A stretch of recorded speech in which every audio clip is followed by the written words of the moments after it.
Okay, good morning, everybody, and welcome to today's build event. So we are the Verve Group, and my name's Alistair Wilson. So I'm the investment specialist here. And today we are going to be covering a range of specialist investments. So today we're joined by representatives from Octopus Investments and Blackfinch. And just before we dive straight into it, it's just to mention that there's going to be some beeps through the presentation just as people join the lobby and then late join us to the presentation. But hopefully it's not too intrusive. And then so we can just pick up straight away. So I'll just pass up straight over to Nick from Octopus if you'd like to share your screen. Wonderful. I will do that right now. Ali, is that all sharing as you need it to be? Yep, it looks fine from my side. Wonderful. This is all about your highest value clients. Those clients wanting potentially exceptional returns. It's about capturing that growth tax efficiently. It's about you showing clear value for your advice, making the most of allowances and making the most of the rare investment opportunities that venture investing provides. It is about keeping and capturing those high value clients. So whilst the subject matter is target growth with EIS, it's much more around who does it impact, how does it impact your business, and what difference can it make? As I said, my name's Nick Bird. I've worked in Octopus for the last 10 years. Octopus are the largest ventures manager in the UK, and indeed one of the largest ventures managers in Europe. Incredibly important when it comes to this area. It's not just about the tax breaks, very much about the investment engines, and the deal flow opportunities that someone like Octopus brings you. It's important, though, when we look at this area, that it is about risk. And indeed, I will not sort of zoom past the risk slide. This has been recorded as well. So I am going to read out the left-hand side of this risk slide. This presentation is for professional advisors and power planners only. The value of investments discussed and any income from them can fall as well as rise. Investors may not get back the full amount they invest. Tax treatment depends on an investor's personal circumstances and may change in the future. Tax relief depends on the VCTs maintaining VCT qualifying status, EIS tax status. Tax relief depends on portfolio companies maintaining their qualifying status. VCT and EIS shares are by their nature high risk and could fall or rise in value more than other shares listed on the main market of the London Stock Exchange. They may also be harder to sell. Risk. It's not about avoiding risk.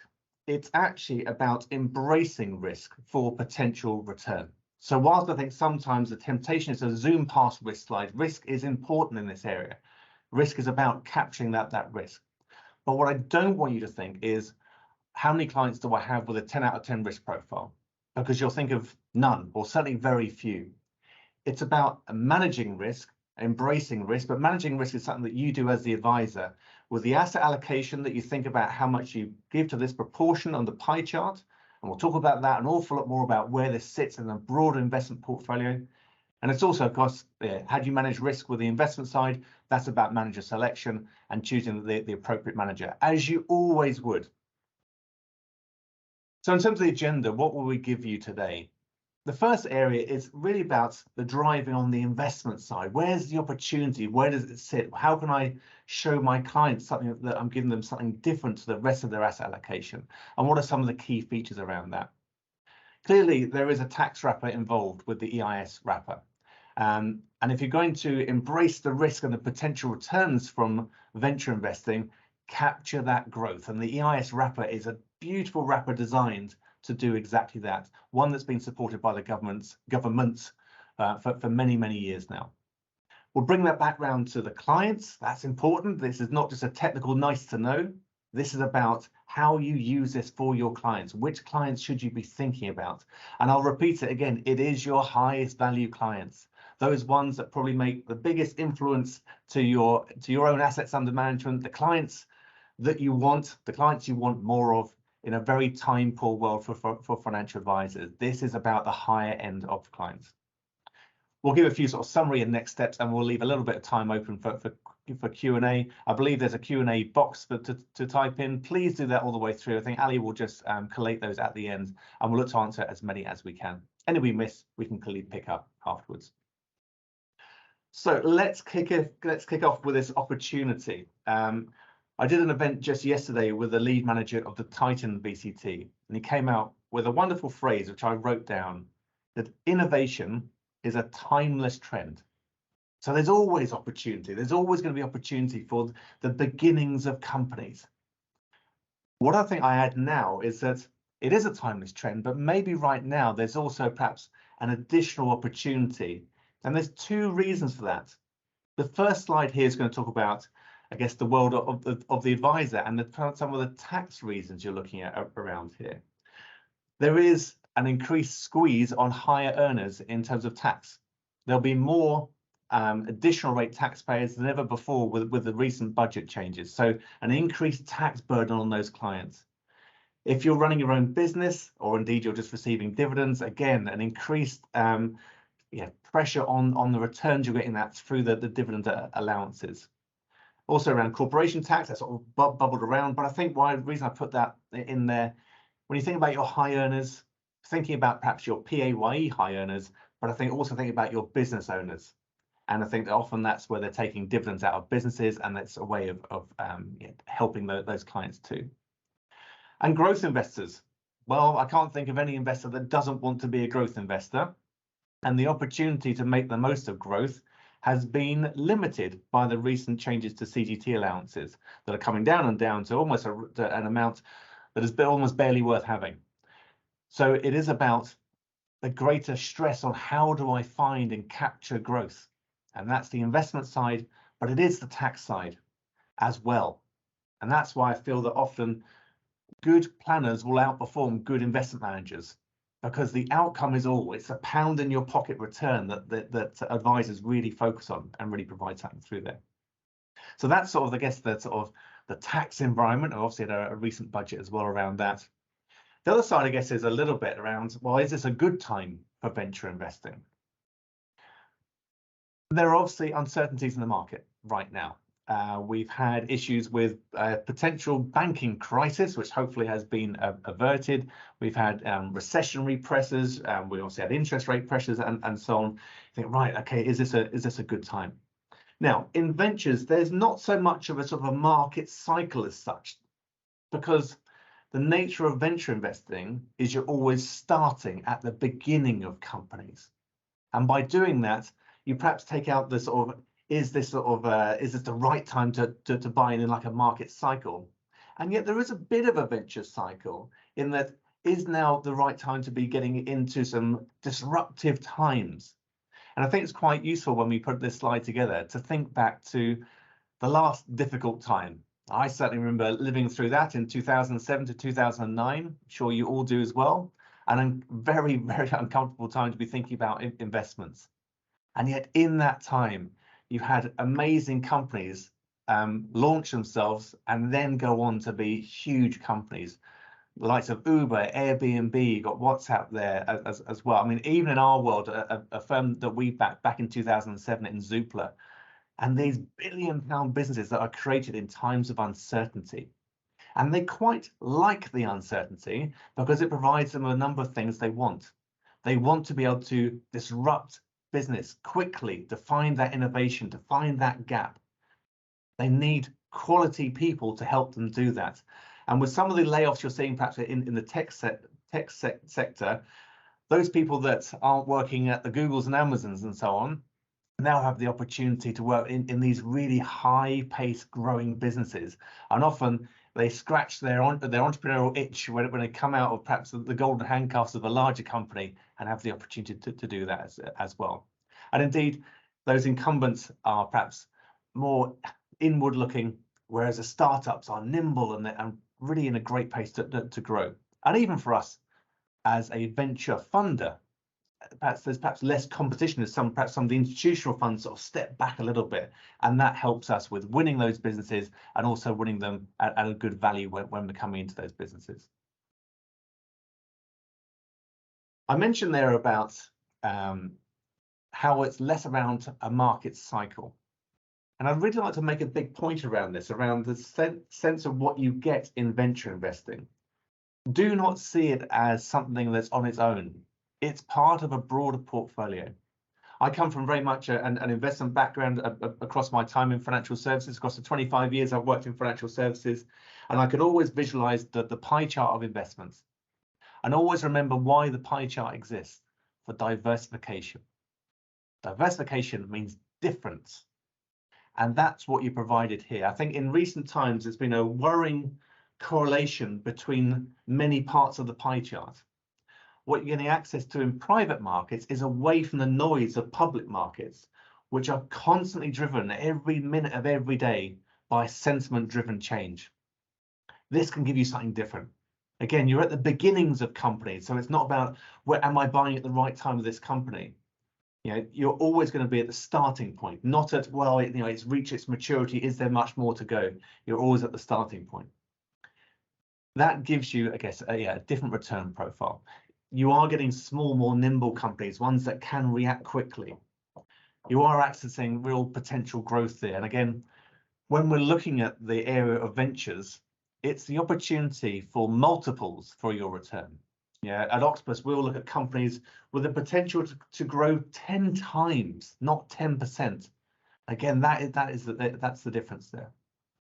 The companies themselves, actually, they're staying private for an awful lot longer. And that means actually private markets as a part of asset allocation will be a bigger and bigger part of asset allocation going forward, because there is a bigger pool of companies to look at there, companies going through a greater number of years of maturity to find that potential exit point, be that a listing or someone buying them, but you've got a bigger opportunity there.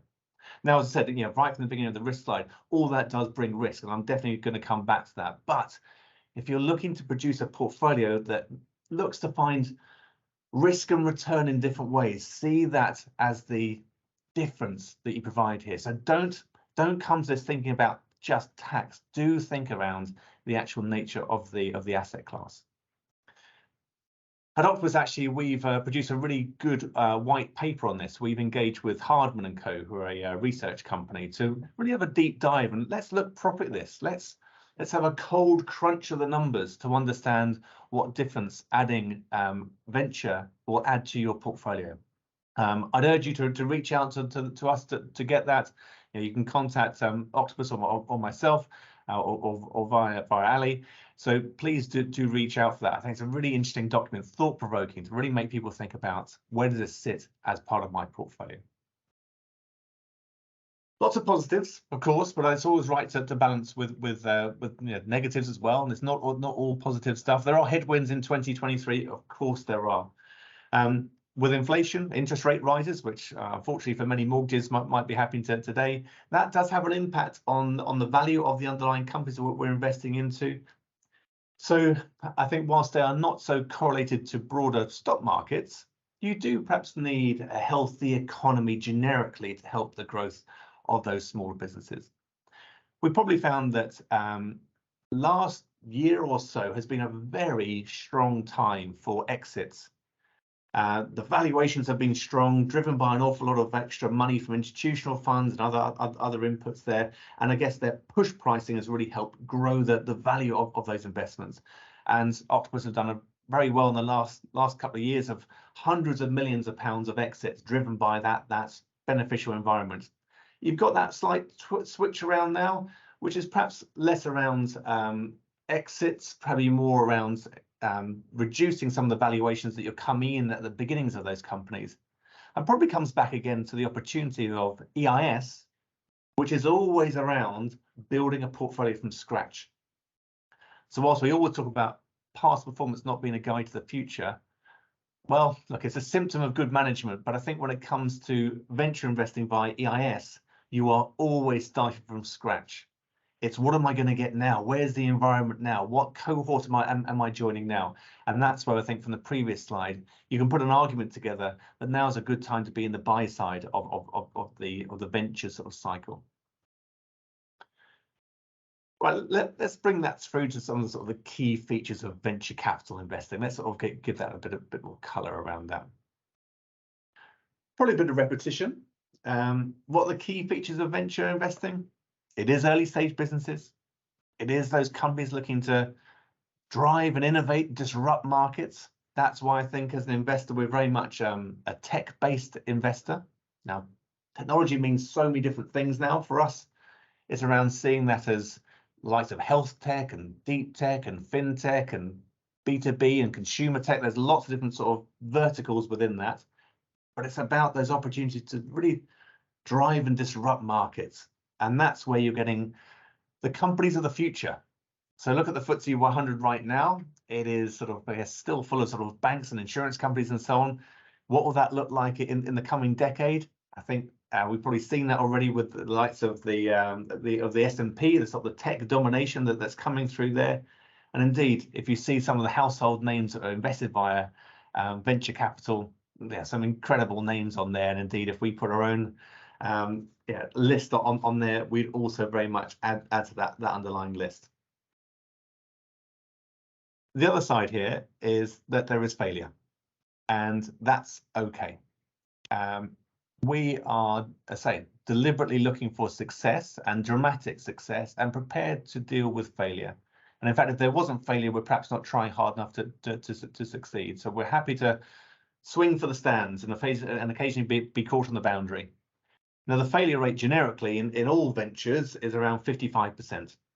If you bring that round to perhaps more managed ventures, and that's in using a specialist investment manager, someone like Octopus, that failure rate falls quite dramatically. Now, for us, our time and tenure in investing in this area, our failure rate is closer to 20%. And I think that gives a real sense of the benefit of engaging with a professional investment manager to be the filter for the opportunity. Now, at Octopus, we'll see 2,000-3,000 businesses a year wanting funding. We'll invest in 30. So that funnel is massively sort of tight, you know, that we're saying no more, way more than we say yes. And I think that's what helps us, again, manage the risk, find the highest quality, win the highest quality deals, and see that all the way through. Let's bring that through also to, I'm going to build this slide all the way through. Oops, I thought that might happen. Let's get a sense of what you're getting access to. What does it mean? So sometimes you can think about venture investing as the early idea. I've got an idea, that's sort of the pre-seed area. We do get involved in that in some ways. We sort of deal with some first check funds, but sometimes that's sort of the preserve of some of the institutional funds, or sometimes the nature of sort of a crowdfunding platform where someone's got an idea. Sometimes perhaps unfairly called the land as sort of friends, fools, and family, look to be perhaps the early investors. But when you move into the next area where you've got sort of perhaps that you've got a product, you're into that sort of Series A, Series B, where you're sort of moving through the nature of where the opportunity is perhaps gaining some traction and moving through it. Now, for us as a venture manager, be it our VCTIEIS and our different VCTs, we have the opportunity to sort of span that market around that Series A, Series B, and sort of some of those seed A stuff around there. And that allows us to capture a number of opportunities, but it is unashamedly at the early stages because you want to be at the beginning of the opportunity to get that real hockey stick potential growth coming through. Then ultimately, often the reason that venture investing in our world has success is the success is often through a company going through a listing, but probably more often than not, actually it'll be another investor coming in and buying that. It could be another institutional fund going, I want to find that next phase of growth. I don't necessarily target the 10 times return. They might only target the 4 times return, but they're our exit point. That also sits for a number of the sort of, for us, the global tech giants out there wanting to grow their own business, but rather than doing everything in-house, spot the other businesses that are going on, acquire those businesses, acquire those people, acquire that technology, grow their business. And again, at Octopus, you know, we've been fortunate to have sold businesses now to many of the global sort of tech giants out there, the likes of Google and Amazon and Microsoft, Twitter, Snapchat. And in fact, that's a reminder of what you get in venture investing via a specialist fund manager. Yeah, that is an environment that the client wouldn't normally get access to, an ecosystem they wouldn't normally get access to, and an opportunity that is, I guess, in many ways a key to a normally locked door. So let's run through then about how to access venture capital via the EIS. Hopefully now we've got a sense of the opportunity from the investment side, what that adds to a portfolio, and that's all great. And I think that's probably what you should always do when you're assessing appropriate investments for your clients. Find good investments. Great. Find good investments, but put them in the right tax wrappers to make the most of those investments. And indeed, I find that if you're explaining this to a client, to keep that continuity of your message is really important. So don't feel that investing in venture via EIS or indeed via VCT, that I think someone will speak about later, keep your process. Understand this is about investing for proportions of assets into different opportunities that make the most of allowances. That's what you always do when you engage in pensions and ISAs and make the most of CGT allowances. That's what you're doing. With the EIS, let's be clear around structure. Money comes to us as a venture manager. So we are not an EIS, it's the companies we buy on your behalf. So as a discretionary fund manager, money comes to us and we will then put that money into a series of underlying companies. So for our EIS products, you're probably looking at about sort of 10 to 15 companies here. So you're getting a relatively narrow portfolio, and that's going to give your potential for when a company really succeeds, you'll really feel that. It's going to be a spread, and it's going to be really tapping into our deal flow.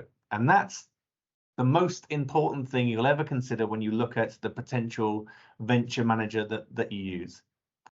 It's not a level playing field when it comes to deal flow. Again, my previous life is working for larger investment companies that ultimately could buy the same investments for their funds. They can buy BP and Vodafone and all the others just at different allocations.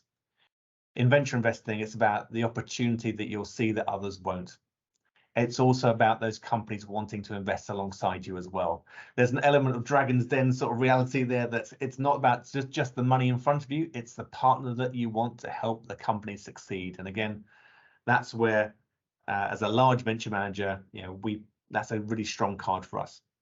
So technically, money comes in, you're going to be across a number of underlying companies. What do you get from the tax structure? I start in the middle bit here, tax-free growth. That's what we're looking for. We're looking for growth. We want company one to go up 10 times. And when it goes up 10 times, we want the client to benefit from as much of that as possible. And by having no tax on the growth, that provides you exactly that. You're driving without the handbrake on. That's really important there.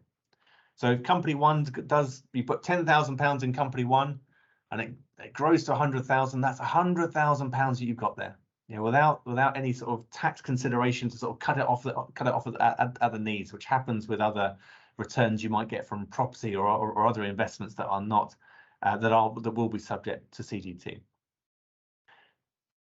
You also get the downside protection of loss relief. So company one, fantastic, went up 10 times. What about company two?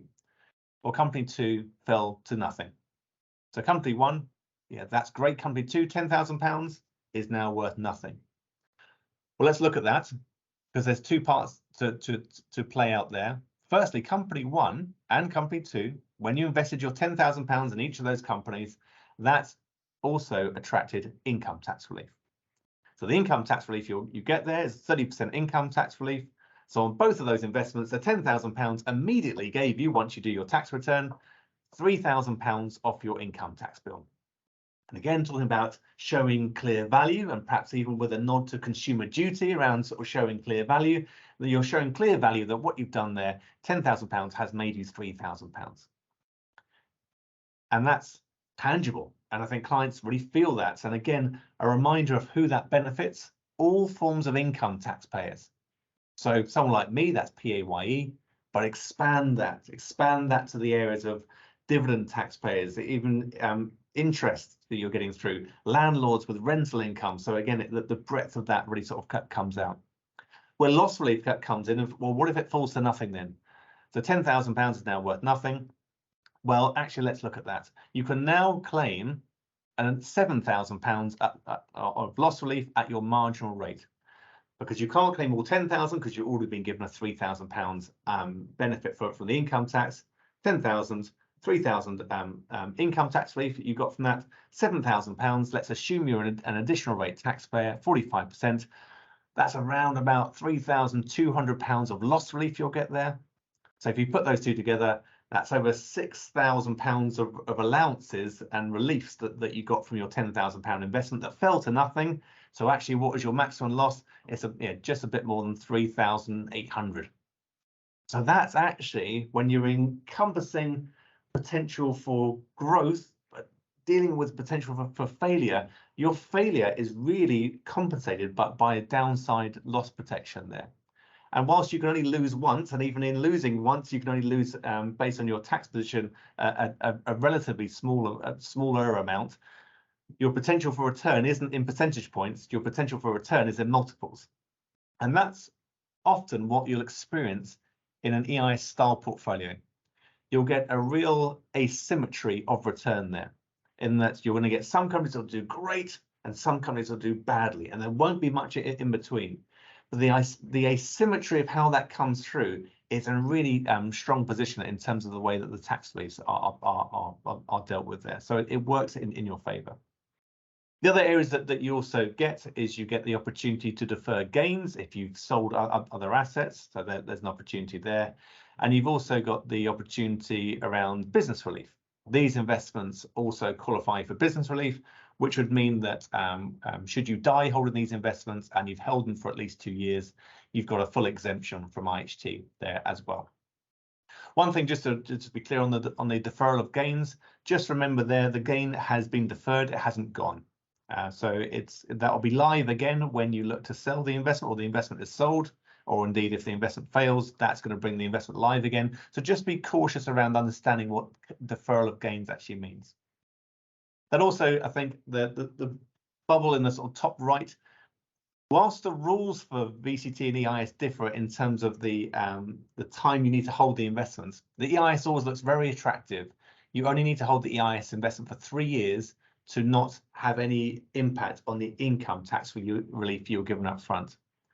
Just take that from tax rules to investment reality. It's very likely that these investments will take 5 to 10 years before you're going to get your exit opportunity. And even then, you're not in control of when that's going to happen. So liquidity, I think, is a key concern that you would put in your advice letter to understand what this is, what you're doing here. Patience is key in all investing, but never more so, I think, in terms of this. It's very likely that you'll receive losses before you receive returns. And I think if you are making the client aware of that, to judge the portfolio over enough number of years, as you perhaps would always say to clients, always judge the portfolio when you've had enough years to let the investment and the opportunity play out. I think it's really important that people are going sort of eyes wide open with that. A little bit of other stuff here. So you've got your EIS, I guess almost or normal EIS. There's also an opportunity to go into a knowledge intensive EIS. It really is sort of different, but the same. You can have slightly greater numbers of employees, how much money they're going to raise. For us as an investment manager, it doesn't really change the way that we look at underlying investments. The main bit on the knowledge intensive side is the nature of the intellectual capital side that's behind the growth of this company, or the nature, the makeup of these companies. And that is often the core that is going to be in smaller companies. It is that idea. You're not really backing, I don't know, engineering businesses with lots of materials or huge numbers of staff and so on. So it's not really a limiting factor. What it does give you as a planning factor, the knowledge intensive EIS allows you a couple of other bits. The main bit is all around the tax year in which you are claiming your income tax in. So normally EIS investment, money comes to us, we'll deploy a portfolio probably over 12 months or so. Now that for many people will span different tax years, it certainly would now. The knowledge intensive EIS is doing exactly the same thing. It's still taking the 12 months to deploy that, but because of the structure, it's treated that the investment you made, so if you put, I don't know, X 100,000 into the knowledge intensive EIS, You're still going to get time to deploy that portfolio, but that 200,000 on that example will all be deemed to be in this tax year, no matter when the underlying investments are made. That allows you certainty of income tax relief in this year, and indeed for many, an income tax relief on the previous year, which can be very, very useful planning.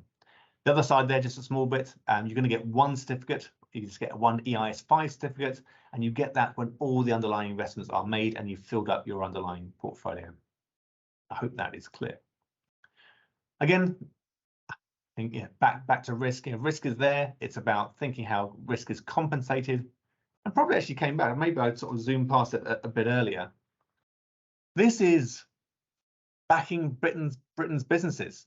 This is what we should be proud of. We are a really strong entrepreneurial country here, and a reminder that the jobs it creates, the tax it creates. So perhaps when we look back to different budgets and so on, this is about growth, and that's not just growth of the clients' returns. It's about growth of the opportunities of the companies to grow their businesses, grow their tax, grow their grow, and that's what the revenue and the government benefit from. Right, let's sort of end a few sort of final sort of bits here. Let's go back to the client. So hopefully you see enough there in terms of investment and planning. Now it's perhaps time to take your pens out and start writing down your client names. Who is this about? Who am I going to speak to? So I think there's a number of areas that sort of come out here. It is your experienced investors that I guess everyone wants to reduce their income tax bill. Who wouldn't want to? I think probably more than ever, making the most of your income is really important. Interest rates are going up. That's going to change people's mortgages, cost of living increase, all those things. But you know, your income is still here. Your tax has gone up. How do I make the most of my income? Making the most of your income that you've got is, yes, improving your marginal rates that you're getting on that income, and that's a tax return.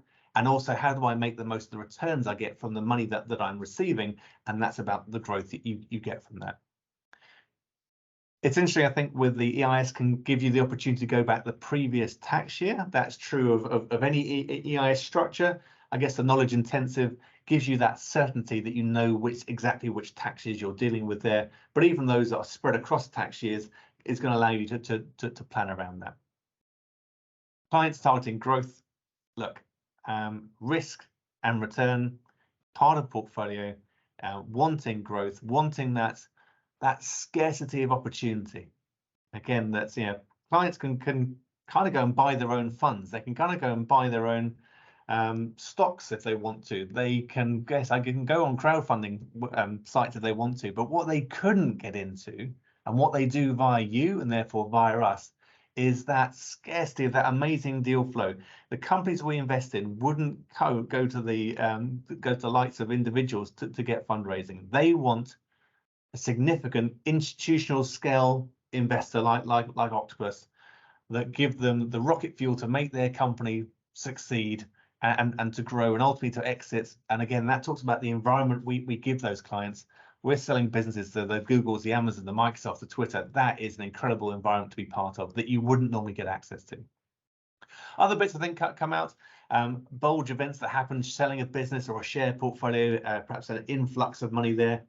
There could be a capital gains tax consideration off that as well. And I think that's the other side. And don't downplay the power of the asset class.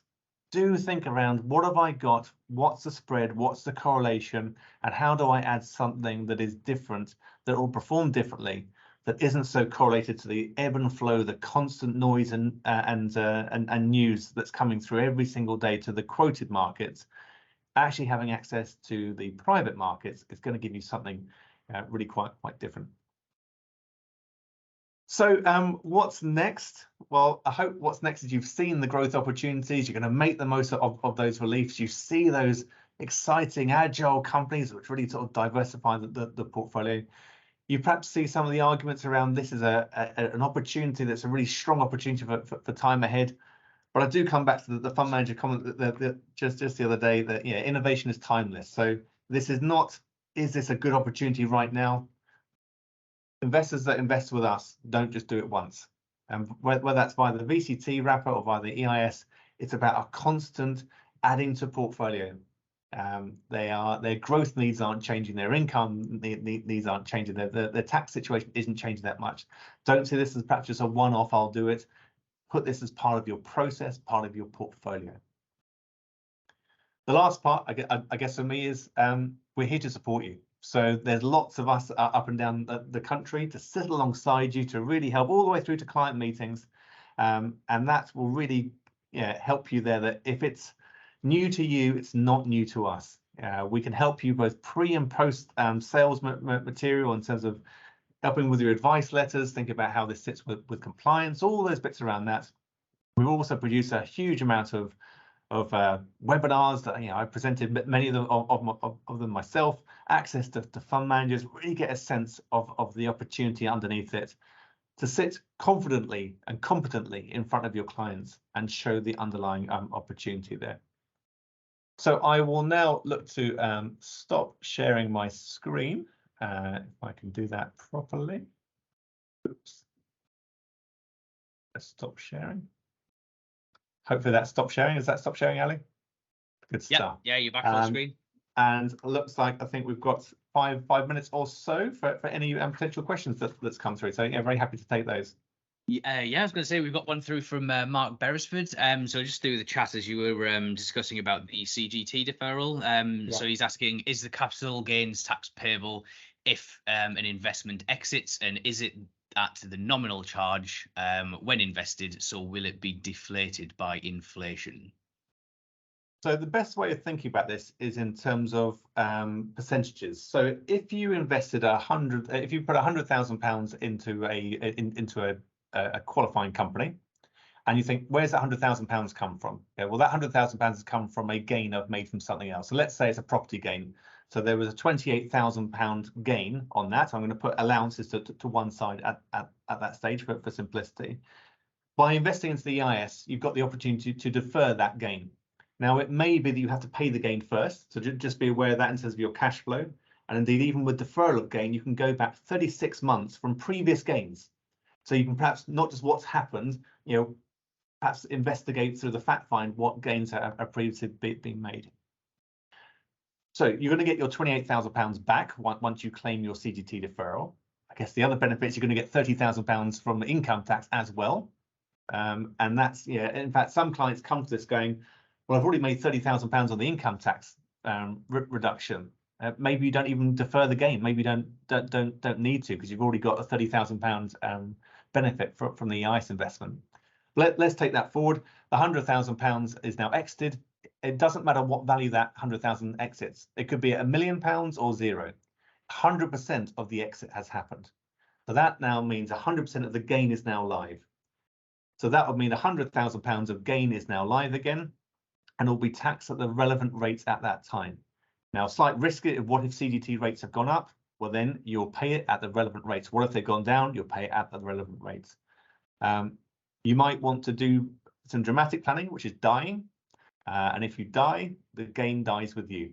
And also then, I guess, if you then put in the inheritance tax benefit you get from the business relief side, that's if you put this terrific triumvirate together of 30% income tax relief, a 28% CGT deferral if it's property, and then you've also got a 40% income inheritance tax benefit, then you've got quite a huge number of tax reliefs playing in your favour.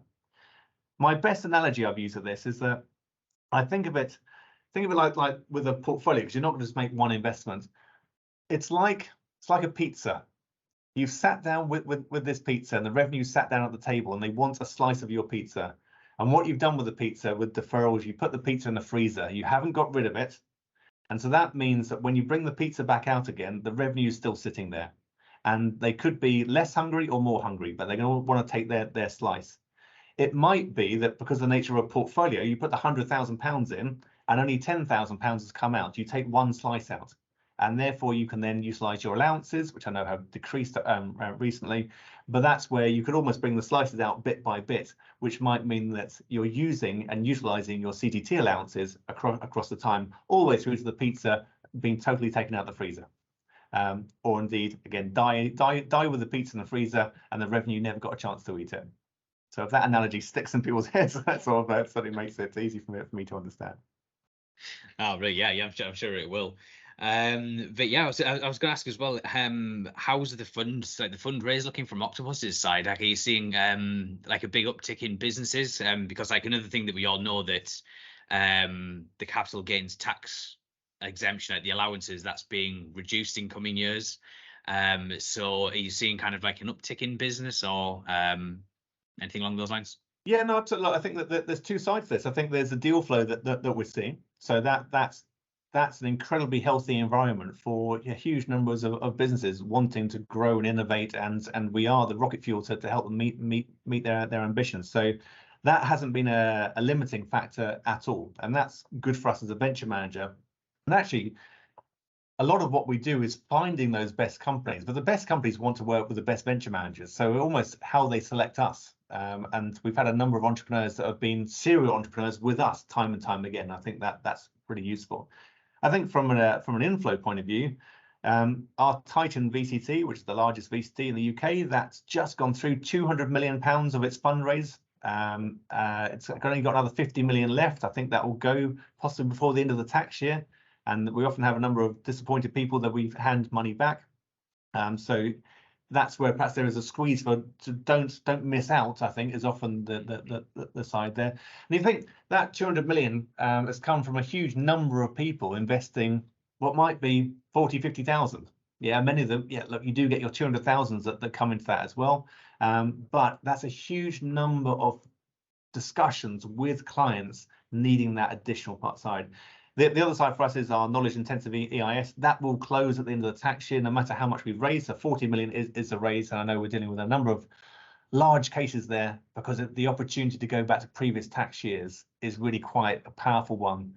And it might be that people sold businesses and have got a bumper year they don't want to miss out. That sort of use it or lose it type sort of mentality that sort of sits there. Yeah, of course. So yeah, I mean, I suppose absolutely like plenty of like planning opportunities that present itself by EIS and VCT coming up with the tax changes coming up. Yeah. And even then, I mean, like for those that are investing in for dividends, there's the tax-free dividends from VCTs in particular that I mean, yeah, because I mean they're being halved and halved again in the next two tax years or the two Yeah, look, subsequent tax years. I think we've seen that the need for venture investing has grown through perhaps some of the planning angles around that. I think what I've seen over my 10 years at Octopus is it's not been driven by just the tax. And I think that was perhaps a criticism sort of 10 years ago. Do this because the tax leap is this. I go into all these meetings and discussions now, look at the opportunity that venture investing provides you as an asset class. And it will grow and continue to be a really established asset class because of the nature of the companies you're backing and even how much longer these companies stay private for. If you're waiting for them to be listed, it's often you've missed out on a huge amount of the growth potential. And that's what in all things, you don't want to sort of jump on the boat too late. And that's hopefully what we're providing clients access to. Join that opportunity as early as possible. Manage that opportunity by diversification in your own portfolio, but also diversification for us. And then it's our process of how we pick underlying investments and help them grow and really reach their own potential.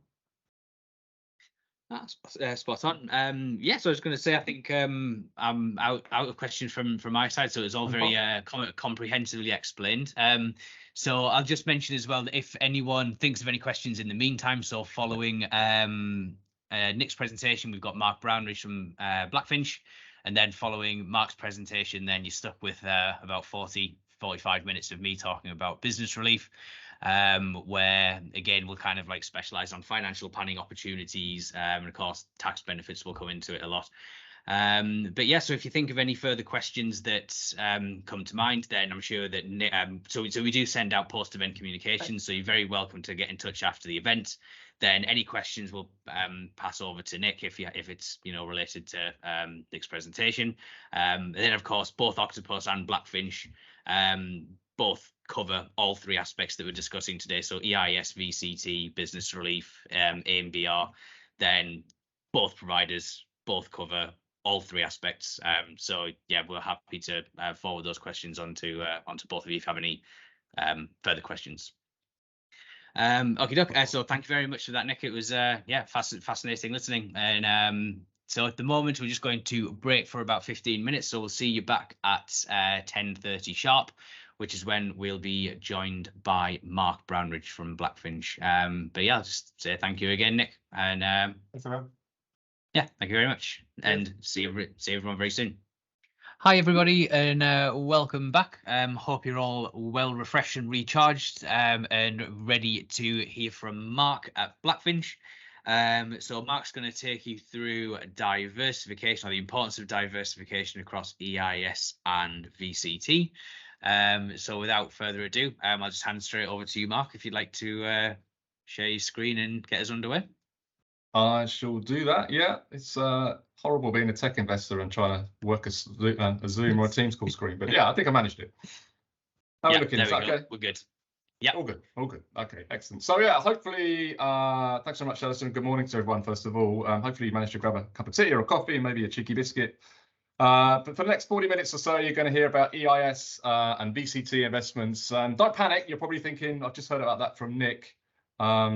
We did compare notes beforehand, so they are different presentations. They're going to go into a little bit more depth than what Nick mentioned. And as Alistair mentioned, we're going to look at the importance of diversification and how that works within an EIS portfolio. So if I can move my slides on. Oh, there we go. Important information first. I need to cover this off as Nick did within his presentation. Actually, I can leverage off him a little bit here and just tell you that Blackfinch investments are authorised and regulated by the FCA, and whilst all reasonable care has been taken to ensure the contents of the presentation are true and accurate, no representation nor warranty expressed or implied is given to the accuracy and completeness of information of opinions contained, and no liability is accepted by Blackfinch. This is an EIS investment. There are new FCA considerations around EIS investments and IHT investments around the key risks. So we need to add this slide in as well about the key risks you'll take, but we'll build on this in the presentation and talk about risk as Nick did a little later on. I think Nick's left the presentation now, but just to say he did a great job. I'm just going to build on what he mentioned there and go through these three learning objectives. So by the end of the session, you should be able to recognise the importance of a diversified portfolio and the role of tax efficient products for suitable clients, be able to articulate the main investment risks of both VCTs and EIS to suitable clients, and know the key suitability requirements for clients considering EIS and VCT investments. So obviously, I don't know what your level of knowledge is or education around or experience of EIS and VCT investments. So just going to try and start at the start. I know Nick talked about the release a little bit earlier on, but just to refamiliarize yourself with some of those, and also importantly to look at some of the key points for suitability at the same time. So these are all the release in nice one easy graph or presentation on screen here. So yeah, VCT, 3 tax reliefs essentially. So you've got a 30% income tax relief. It's a minimum holding period for 5 years for VCT. Importantly, you've got the tax-free dividends. We'll come back to those later on in the presentations and how important I think they're going to be for clients going forward. And then there's capital gains tax-free growth within the portfolio. Maximum investments £200,000 per year, so that's the maximum you can put into a VCT. EIS, 5 tax reliefs here. So one of the most tax relief efficient investments in the world. You won't find an investment relief with more tax release attaching to it than this. Obviously, you've got the carry back. You can carry back to the previous year as well as to the current year. Growth is tax-free, so investors can defer a capital gain that's been made either 3 years before or up to 1 year after the EIS investment, as Nick mentioned earlier on. EIS investments also qualify for IHT exemption by business relief.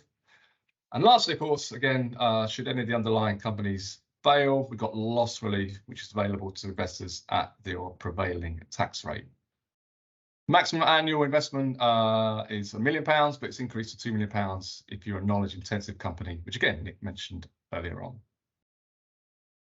Whoever your client is, obviously, the suitability considerations are 1, important, and 2, probably the same. So the starting point for any retail client probably considering VCTs or EIS investments is a balanced investment portfolio across all your investments types, so your pensions, your ISAs, and trying to keep those in balanced portfolio, so you've got a hedge against your high risk investments that you're making here. Clients need to have either a suitable experience or be able to demonstrate an understanding of the associated risks and understanding how the investment works itself. Obviously, again, Nick talks about having the correct attitude to risk is really important. I think capacity for loss is particularly important, and that's why we've got those new risk warnings coming in from the SCA about the fact that you can lose money into these type of investments, so that's important. Particularly with EIS, returns are going to be tranched, so you won't get them back all at once. They'll be over a period of time. They probably won't pay back as a lump sum. So there's a liquidity issue there.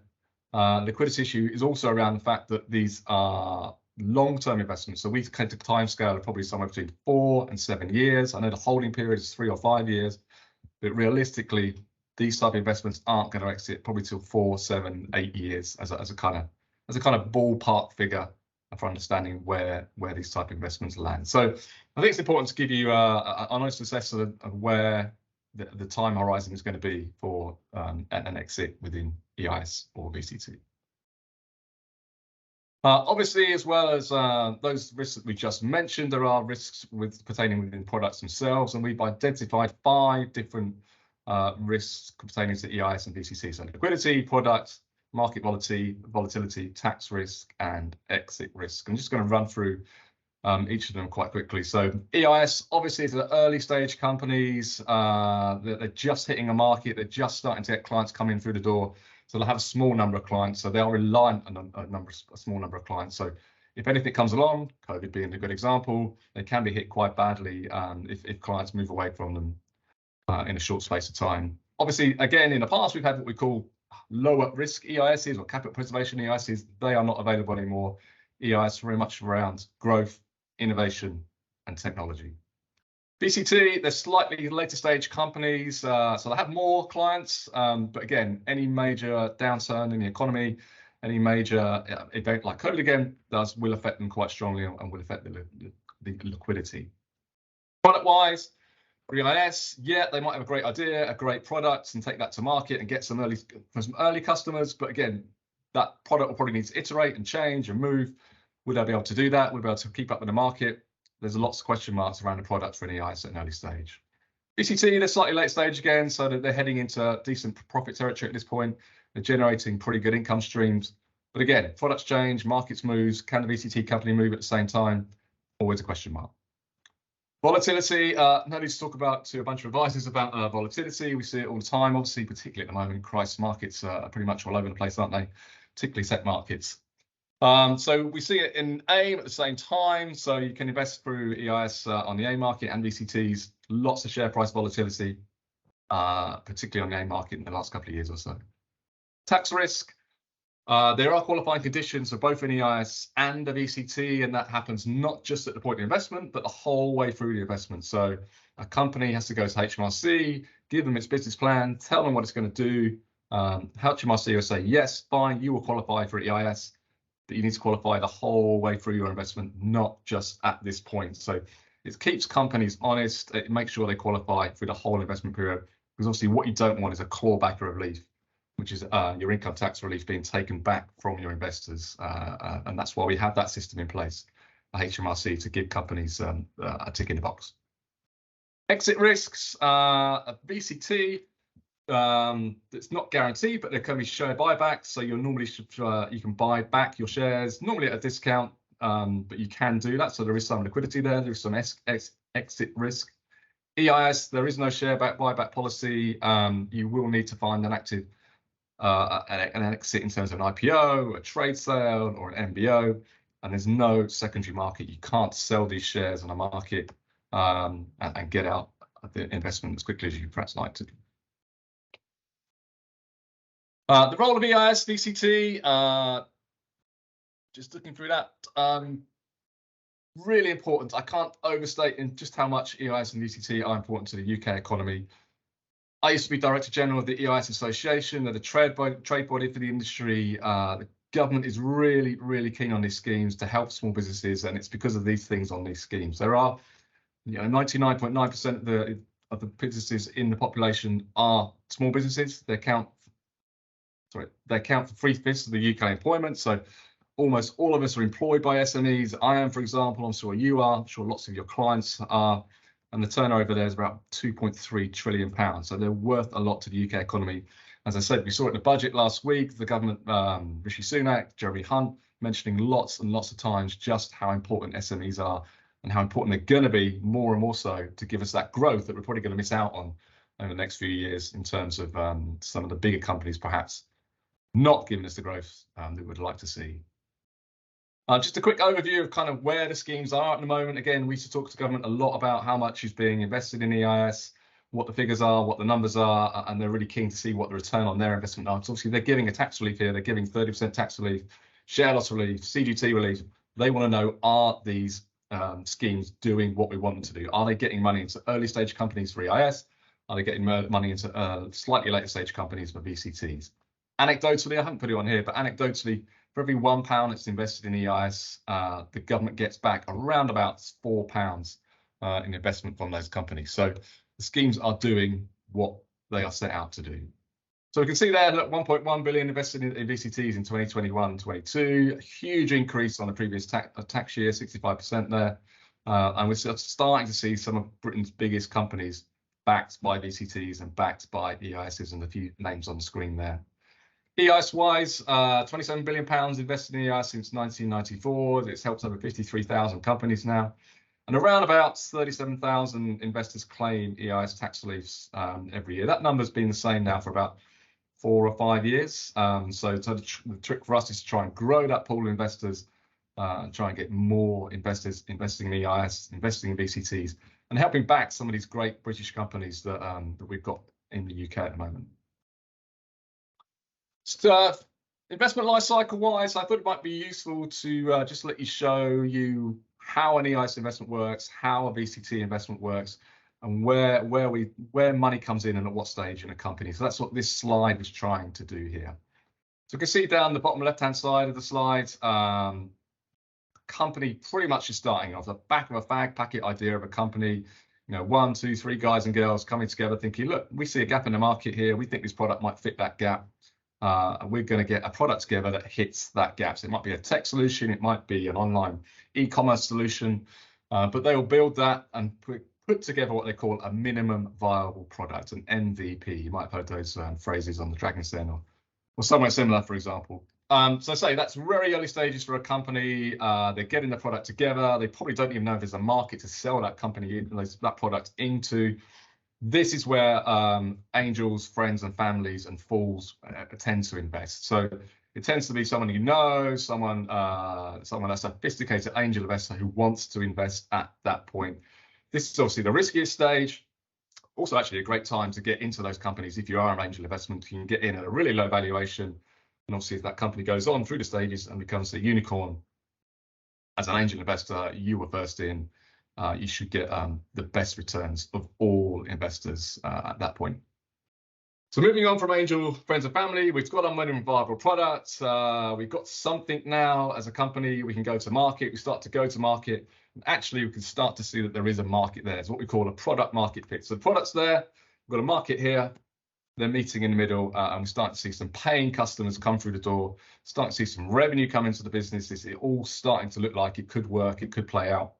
It could be Britain's next big thing. So a good example of product fit might be Saga, for example. Saga very much aim at the over 70s market. All of their products are built towards that market, travel, insurance, etc., etc. They know their market. That's the product that they have. The market's the over 70s, and it comes together very neatly, very nicely. So that's where our ventures EIS portfolio will invest. That's where any EIS portfolio will invest. It's that kind of first VC money into a company, that first foray for a company itself to get money from outside of its inner circle, and it's starting to really try and grow and use that rocket fuel that Nick talked about earlier to get the business going. Next stage on from that is what we call the growth stage. So yeah, we've got our EIS backed product market fit company now. It's starting to grow. It's starting to see significant revenue now, hopefully pushing into profit territory. This company really does look like it's going to be one to follow and go with. So this is where our VCT will invest. This is where we come in as a VCT investor. This is where we can really ramp things up for that company, put a significant amount in at this point, and go on that growth journey with that company.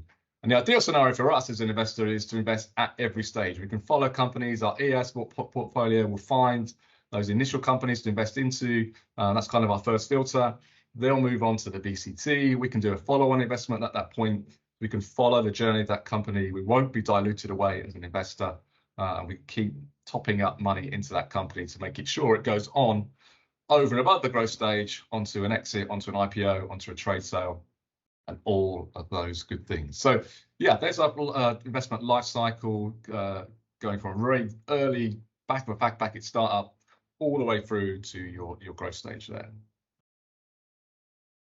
I think this is an important slide. Nick talked about failures earlier. Yeah, absolutely be upfront about it. There are failures within EIS. There are failures within VC. But this research that was done by Enterprise Research found that almost half the startups that don't receive VC funding don't survive beyond 3 years. And of those that do get VC funding, so do get money from us as a VC investor through EIS, VCT, only 13% die. So the point of the slide here, the point I'm trying to make here is that we give companies money, but we give them a lot more than that. We give them our little black book. We give them people to work with. We give them CFOs. We introduce new investors to those companies. We go hand in glove with those companies and work towards the goals that they're trying to reach. So, for example, we set most of our investee companies, most of the companies we give money to, KPIs. And they need to come back to us every month and say whether they've hit those KPIs. If they haven't, what they're doing to get those get the company in the shape you want to see it into. So we're going along that journey with that company. We're not just handing them money saying, good luck, let us know how you get on in 3 years' time. We are very much involved, very much engaged with that company to make sure they get through the next stage. And obviously, ideally, get a return to your clients and your investors. So super important. It's not just money we're giving these companies. It's a whole lot more besides that financial injection. Diversification, we talked about diversification at the very top of the agenda here. So just to say, look, we know mainstream investments, general investment accounts, pensions, ISAs are always going to be the first port of call for your investors. And absolutely, that's right. Obviously, we've seen the pension limits change recently. Hopefully, people can put more into their pensions now. Hopefully, we'll be able to put new investments. I know the government looking about how you can do early stage investments within a portfolio. So it'd be interesting to see how that plays out. But what we're starting to see here for ISAs, GIs, for some clients, maybe those seeking to grow a larger pot for retirement, for example, or those people who are limited in how much they can invest in their pension. I know the limit's gone up, but we are still limited in terms of how much you can put in a pension. Then products like EIS, VCT can be really valuable to sit alongside those. I know Nick talked about the Hardman report earlier, where you can add an additional kind of 1% return without increasing your investment risk. So it's a really good piece of work to look at that research. But how do we manage the higher risk associated with these investments? Well, look, we know these investments are classed as probably an 8 or a 9 or a 10 out of 10 when it comes to risk management, but we believe that normal fund strategies should equally apply, particularly when it comes to diversification. Now, a large number of you will probably use discretionary managed portfolios for clients, so you'll be familiar with the fact that DFMs have a large number, probably hundreds actually, of underlying equity funds within their client's portfolio. And although you might not be able to achieve quite the same high numbers when it comes to tax efficient investments, this can also be built out through a suitable diversification or asset allocation model. So you can still invest in probably 4 or 5 funds who invest in 10 or 12 companies each. You can start to build up a pretty strong portfolio of 50, 60, 100 companies, depending on how many funds you're investing into, fairly quickly, and get that asset allocation, get that diversification, and obviously the correlation at the same time between the different type of investment strategies you're seeing between all those fund managers. Tax release, of course, shouldn't wag the investment dog, the old phrase, but tax release do help enhance good outcomes and compensate for the bad ones. So for a higher rate taxpayer, as the table says here, the maximum loss is 42%, even if you're using a compound investment strategy, whereby you're investing every year for kind of 5 years or so.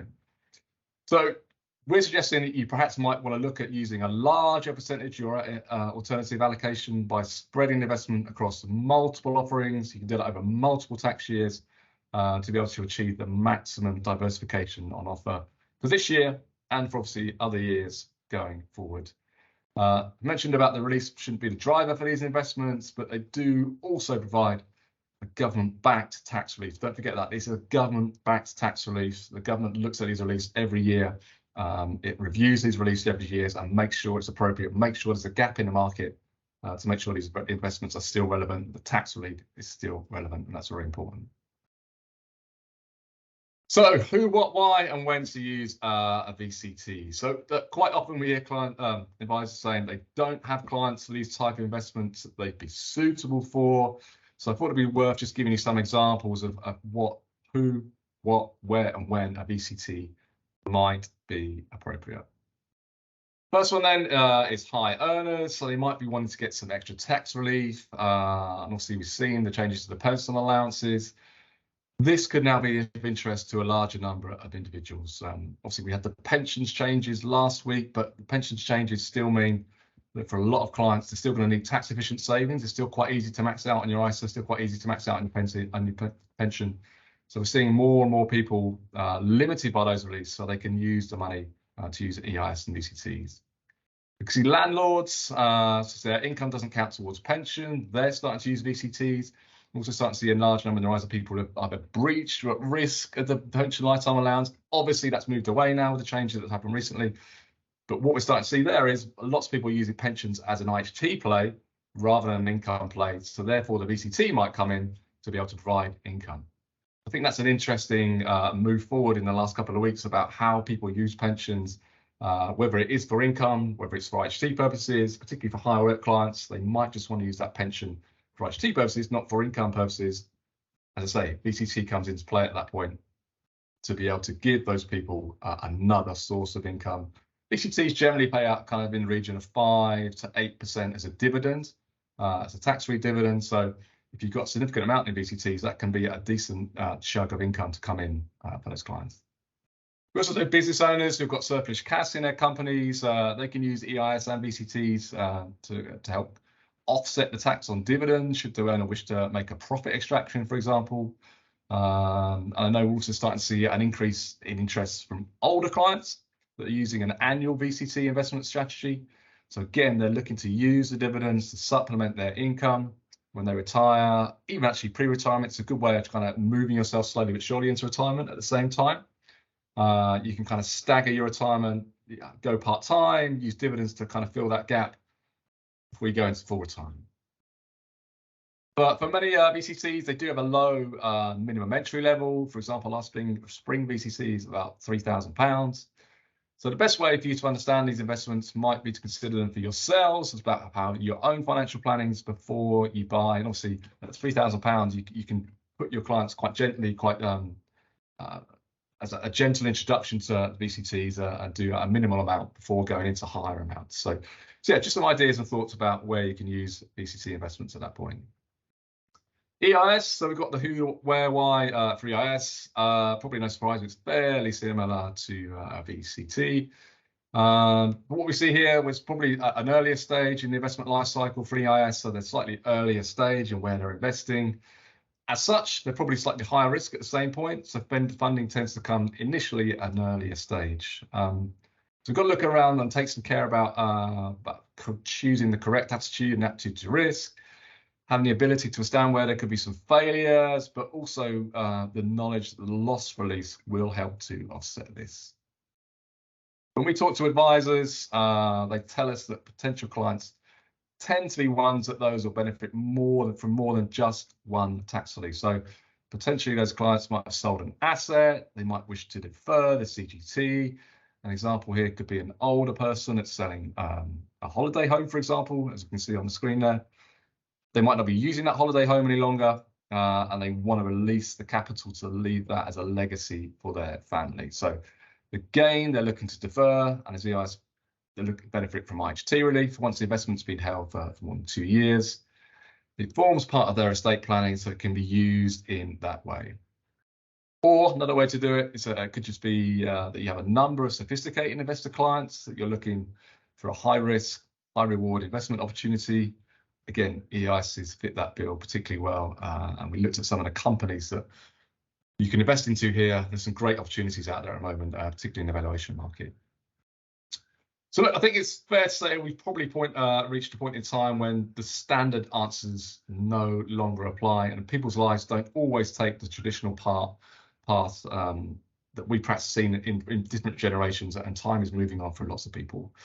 So what we wanted to do is try and help you, support you, and give some ideas and ways you can support your clients on their investment journey, and look how a VCT can support more people at different life stages, regardless of their age. So taking age out of the equation, got 4 examples here to go through that we produced, and we have this as a document, so we can give this to you. We can send it on afterwards if you want it. Please let us know in the feedback or in the chat session later on. Obviously, these are all hypothetical. I mean, it would need to do proper suitability checks, risk assessment, etc. But just to make that clear at the very start. So first one here, life stage 1, we've identified a client here who's career focused. They could be a business owner or an entrepreneur. So a modern adult with an understanding and interest in technology. We all know all adults these days are on TikTok, Instagram, etc. Their goals might be associated with adulthood, so there's someone probably in their 30s and 40s, maybe looking to get on the property ladder, planning for kids, and obviously kids' education, which is, I can tell you, extremely expensive these days, but generally wanting greater financial security to help improve their future life choices. Retirement planning probably still feels a long way away to consider, so they're working hard now to try and accumulate wealth. So, taking all of that into consideration, how could a VCT be of interest? Well, first of all, it's an opportunity to invest in growing, relatable, tech-enabled businesses that offer the client access to an alternative investment class. So perhaps different from what you're looking at in your pensions and your ISAs. VCTs have been around now for well over 25 years, so we know they're a proven investment. We know they're a government-backed investment, and they can complement the mainstream investments such as your pensions and your ISAs. This particular client is a little bit younger, so they can reinvest any dividends they're getting from their VCT. That can help grow their wealth, obviously, over time. And it can be taken tax-free to help supplement their income and maybe used towards school fees, for example. We've already said that VCTs do have a low minimum entry point, so that does broaden the amount of people that can invest in this type of investment. Obviously, you need the tax liabilities to make it worthwhile, but you can also offset both the income tax and the capital gain tax, and you've got a very tax-efficient investment at that point with this type of client. Secondly, our second life stage, someone who's perhaps a little bit older, starting to approach retirement or think about retirement a little bit more seriously. They're an individual that's climbed the career ladder, probably hold a pretty senior management position at this point, or is running an established business. They're the founder of that business, and they took on with it over time. Over the years, they've built up a pretty decent portfolio of mainstream investments, pensions, ISAs, GIs. They've probably got a decent sized property, and they're starting to be in the fortunate position where they've got some disposable capital at hand as well. Family might have flown the nest at this point. Kids have gone. They're largely independent, so they're now starting to think about their own future, and most importantly, think about how that retirement's going to look. Is it going to be a very basic retirement, or do they want a luxury, go on holiday every year sort of retirement? And looking at kind of probably a 5-year time span. We know people in senior roles are starting to look about how they can retire and how they can do that retirement in stages, how they can manage that retirement. So we're starting to see vehicles like EIS and VCT really help them gravitate towards that position. They're in a strong financial position anyway. They want to grow their pots and enjoy their retirement, but also have a bit of a buffer just in case any unexpected costs come along, the most obvious being illness and care costs, unfortunately, at this stage. So again, how can a VCT help? So client we know has held senior positions. We think they can relate to entrepreneurs. They understand growth stage investments. So an investment for them in a VCT is especially useful. They understand it. They're experienced investors. They're looking to reduce their income tax position, but also thinking about their pension and how much they can put in pension every year, which is obviously ring fenced, and can only so much they can put into those pensions at the same time. So they can use the tax-free dividends, they can reinvest those, or they can take them as supplementary income once again. Once they've retired, that income will be really important to them, and they can use the tax wrappers to help improve their own tax-efficient risk. And they'll also obviously sit alongside their pensions and their ISAs. So a good option for anyone at this particular life stage. On stage 3, we're now hit retirement or with semi-retirement. We're starting to see what we know the government's talking about over 50s going back to work. This will play into this. So the family's grown, they're independent, they've already moved away. Clients' key goals now is retirement and how tax efficient that retirement can be and how nice, comfortable, luxurious that particular retirement can be. So they want to ensure that the capital they have is going to last them their whole life, but they also want to ensure they have a good retirement and want to enjoy their lifestyle at this point and starting to think about illness and care costs at the same time. So again, the VCT is a minimum hold of 5 years, so it's really suitable for them. They can invest in a tax efficient manner. They know they won't be able to contribute to their pension anymore. So the VCT can really kick in, those dividends can really start to kick in now to provide that supplementary income. And they can use it alongside their pension income drawdown to help build a pot, help them plan for the future, particularly, as I say, with those future care costs. As I say, for those clients who are going back to work, the government keen to get the over 50s, 60s back to work, I think this could be a really neat option for a lot of those guys and girls who are thinking about going back to work, earning some more income, also using their VCT pot at the same time. Last one then, life stage 4, our client is now using all of their savings. I've got sensible plans in place. We're very much at an age now when I'm making good decisions about how that hard-earned wealth is going to be passed on to the next generation without feeling guilty at the same time. So our gentleman client here, we should support his family financially. He might be paying for holidays for himself and for the rest of the family. He's got grandkids. He might be going to school and obviously paying school fees on behalf of his parents. You might also be thinking about a community which offers support to older residents and downsizing or moving somewhere or releasing equity to providing with an income pot.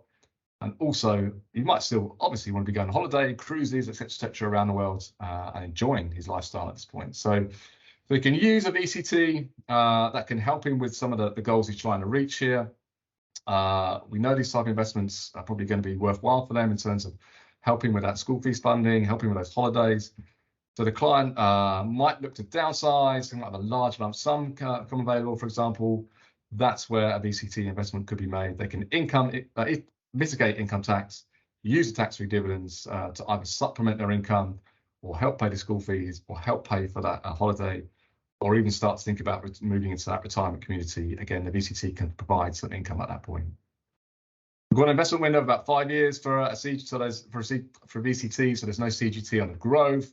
So it can also help support family members with lump sums if they need to. If someone in the family needs a lump sum at that point for a property investment, maybe.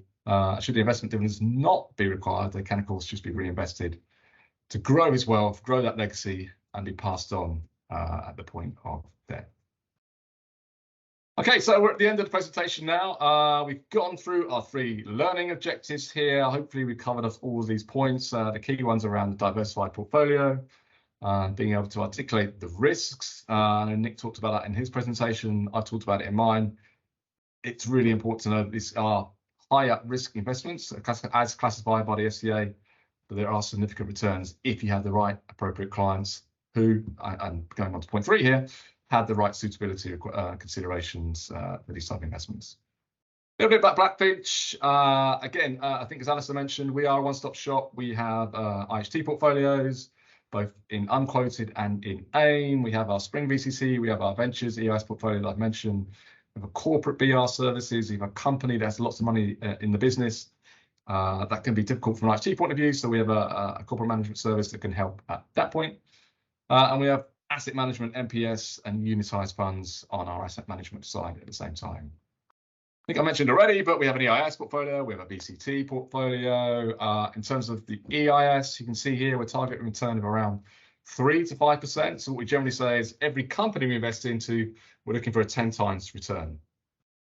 Obviously, not every company, unfortunately, is going to hit that 10 times return. Some are going to bust out, some are going to blow out. So across our portfolio, what we're looking for is a 3 to 5% return. Obviously, it's growth. EIS, VCT is all about growth, innovation, technology. Certainly, when we used to speak to government, still speak to government now, it's very much the focus that they want EIS, VCT money to go in growth, innovation, technology-focused companies. You can see the fees there. So initial 3%, 2% annual management fee. The important point there is that is capped at 4 years. We only pay that for 4 years. We obviously want to, we don't feel it's fair to pay those fees after 4 years, because at that point, we should be trying to get a return to your client. So we cap that 2% fee at 4 years. Performance fee is one of the best in the industry. We only pay over 130%, so 20% fee at that point. And we mentioned exit routes in terms of liquidity. It's probably going to be for a trade sale or an IPO. VCT, slightly different. So we're targeting a 5% return dividend from 2024. We're not paying dividends at the moment. The VCT only started in 2019, so we're still looking to get to the 5-year point when we start to pay a dividend, but very much on target for that, which is good news. Charges there, initial charge up to 5%, ongoing up to 0.5%, and promoter fee paid by the company at 2.5%. And we do still have an early bird offer on that one, so please do let me know if you'd like to know more about that. That's us. We are pretty much done, so let me pass you back and stop sharing. Getting confused. My mouse is there in front of me.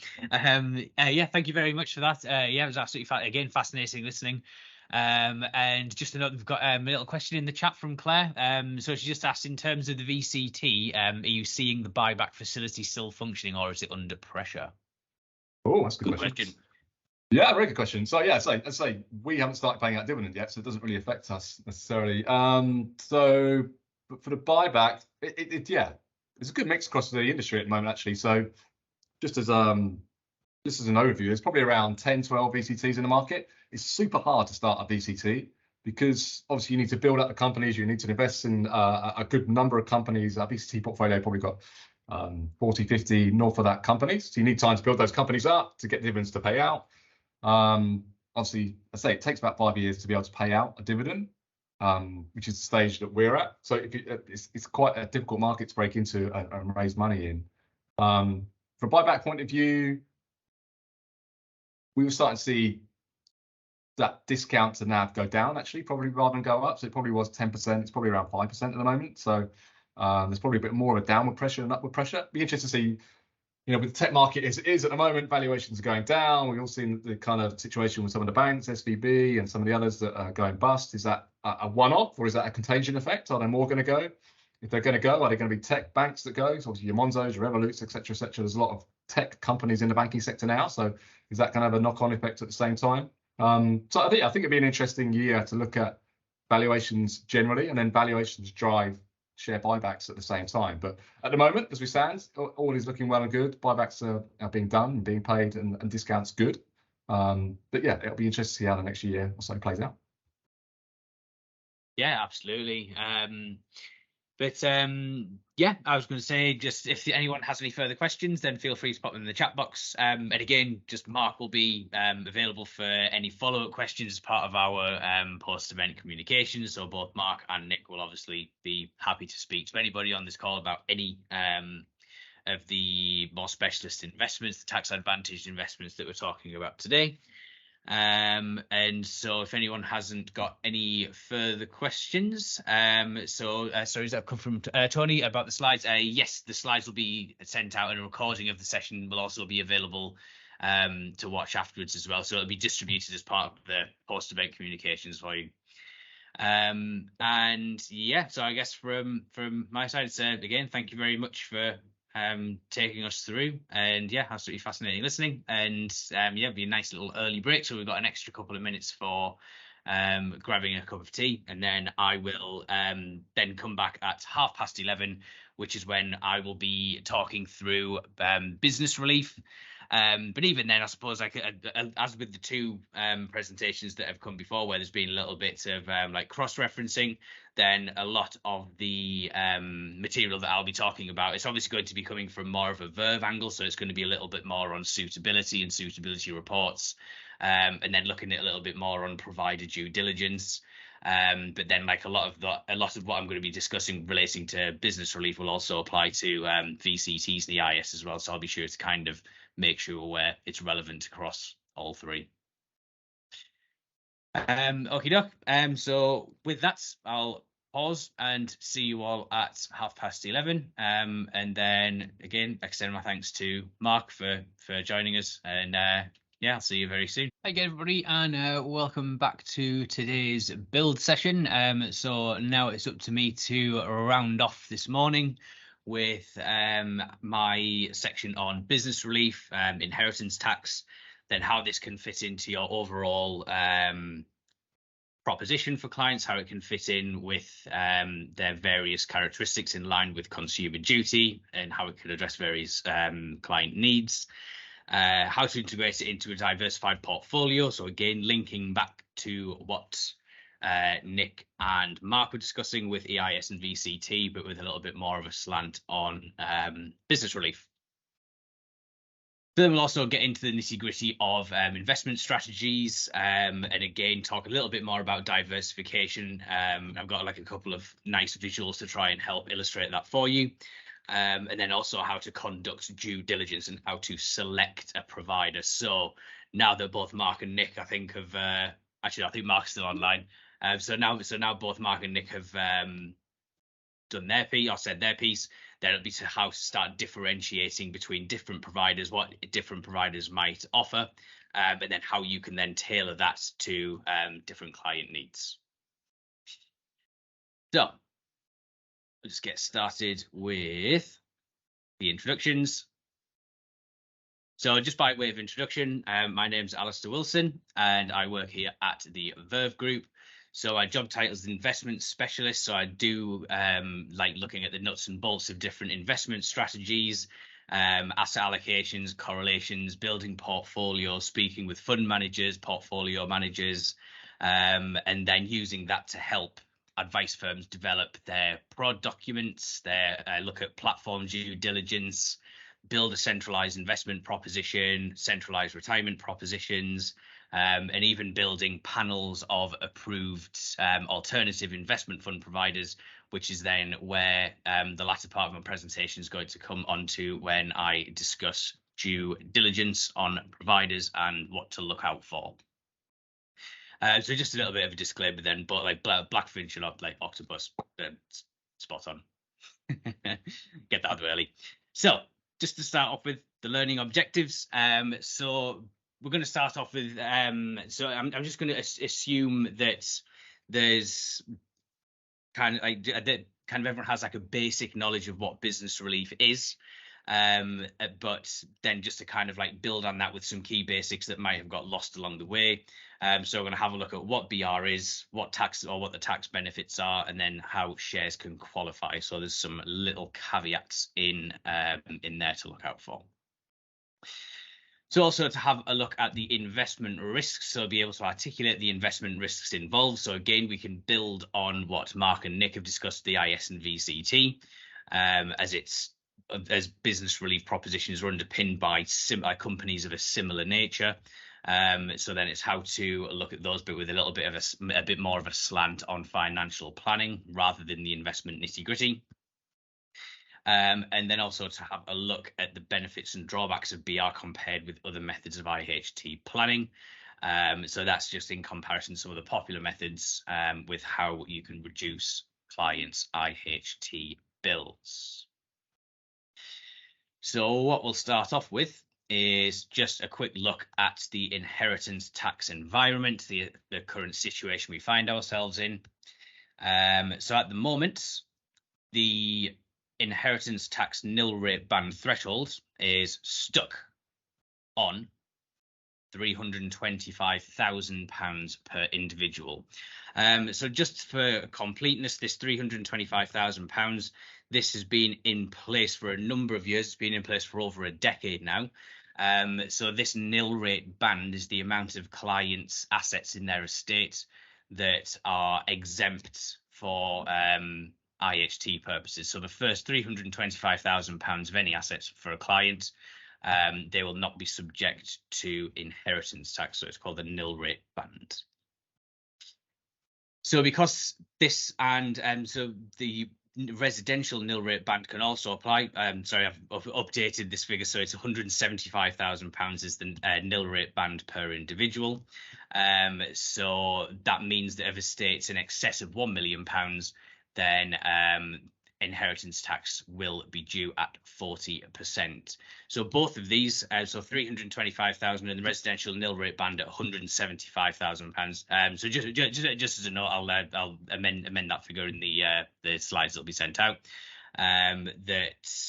Anything in excess, so these bands have remained static for some time now. and could even be classed as a stealth tax. So although the tax bans, the exemptions haven't been decreased by the last however many years of governments, they have remained static.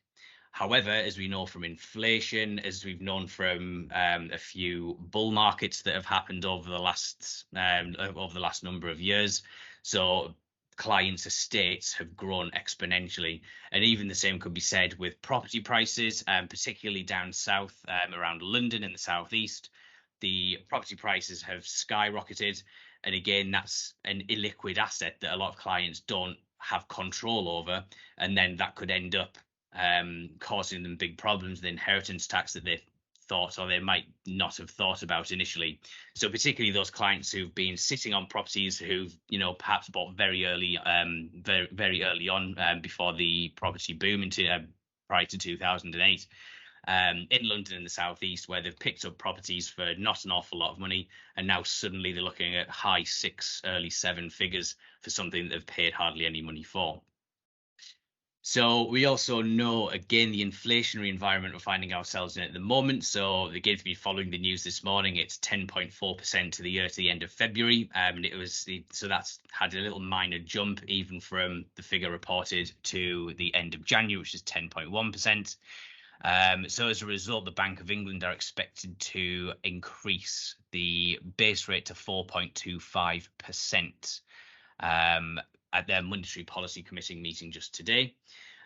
So what this means is, so rather than what is impacting the EIS and VCT environment, where this Bank of England base rate increase will increase people's mortgages, so for those that are any interest on loans, so it will have an impact on people's spending power who are investing for growth in EIS VCT. But thinking about the clients that are typically looking at inheritance tax mitigation, they tend to already own their properties. They already tend to be asset rich, which is a given considering they're looking at mitigating IHT on their estate. And so this increase in the Bank of England base rate is likely to just increase people's estate value even further. So even in particular, if looking over to the medium to long term, as the impacts of increasing inflation have felt through the market, so as companies will start to recover and report higher profits, hopefully, then that will drive equity prices higher. Then again, with new issue bonds that are being released at the moment as well, they'll be in line with the current Bank of England base rate. So again, the scope for all of the major asset classes to continue increasing in value, which again can lead to increasing estate values, which in turn leads to increased moving up that pattern beyond the current £325,000 nil rate bands and £175,000 residential nil rate band. So just on a hypothetical situation, so if the government had actually been increasing the nil rate band in line with inflation, then that £325,000 nil rate band would be sitting at around £478,000, which is an awful lot of additional assets that are kind of sneaking in above this nil rate band and are now subject to an awful lot of tax. So again, remember that this applies per individual. So a family with their own property will get access to 2 nil rate bands and 2 residential nil rate bands. So just as evidence of this, then the IHT bill for 21-22, that was £6.1 billion.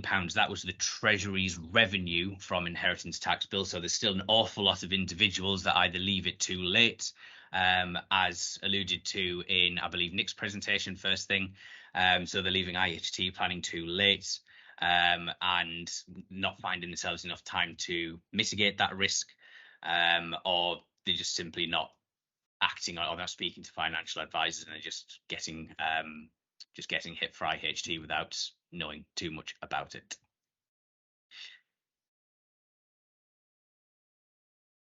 So what we're going to have a look at first is just some current solutions. So again, what we're going to focus on is business relief, but there's also obviously other options that you can consider first. So when you're discussing inheritance tax mitigation with clients, then it'll be useful to explore all the whole range of options that are available to them in order to try and reduce that inheritance tax bill. So the first one, and the simplest, is just gifting assets.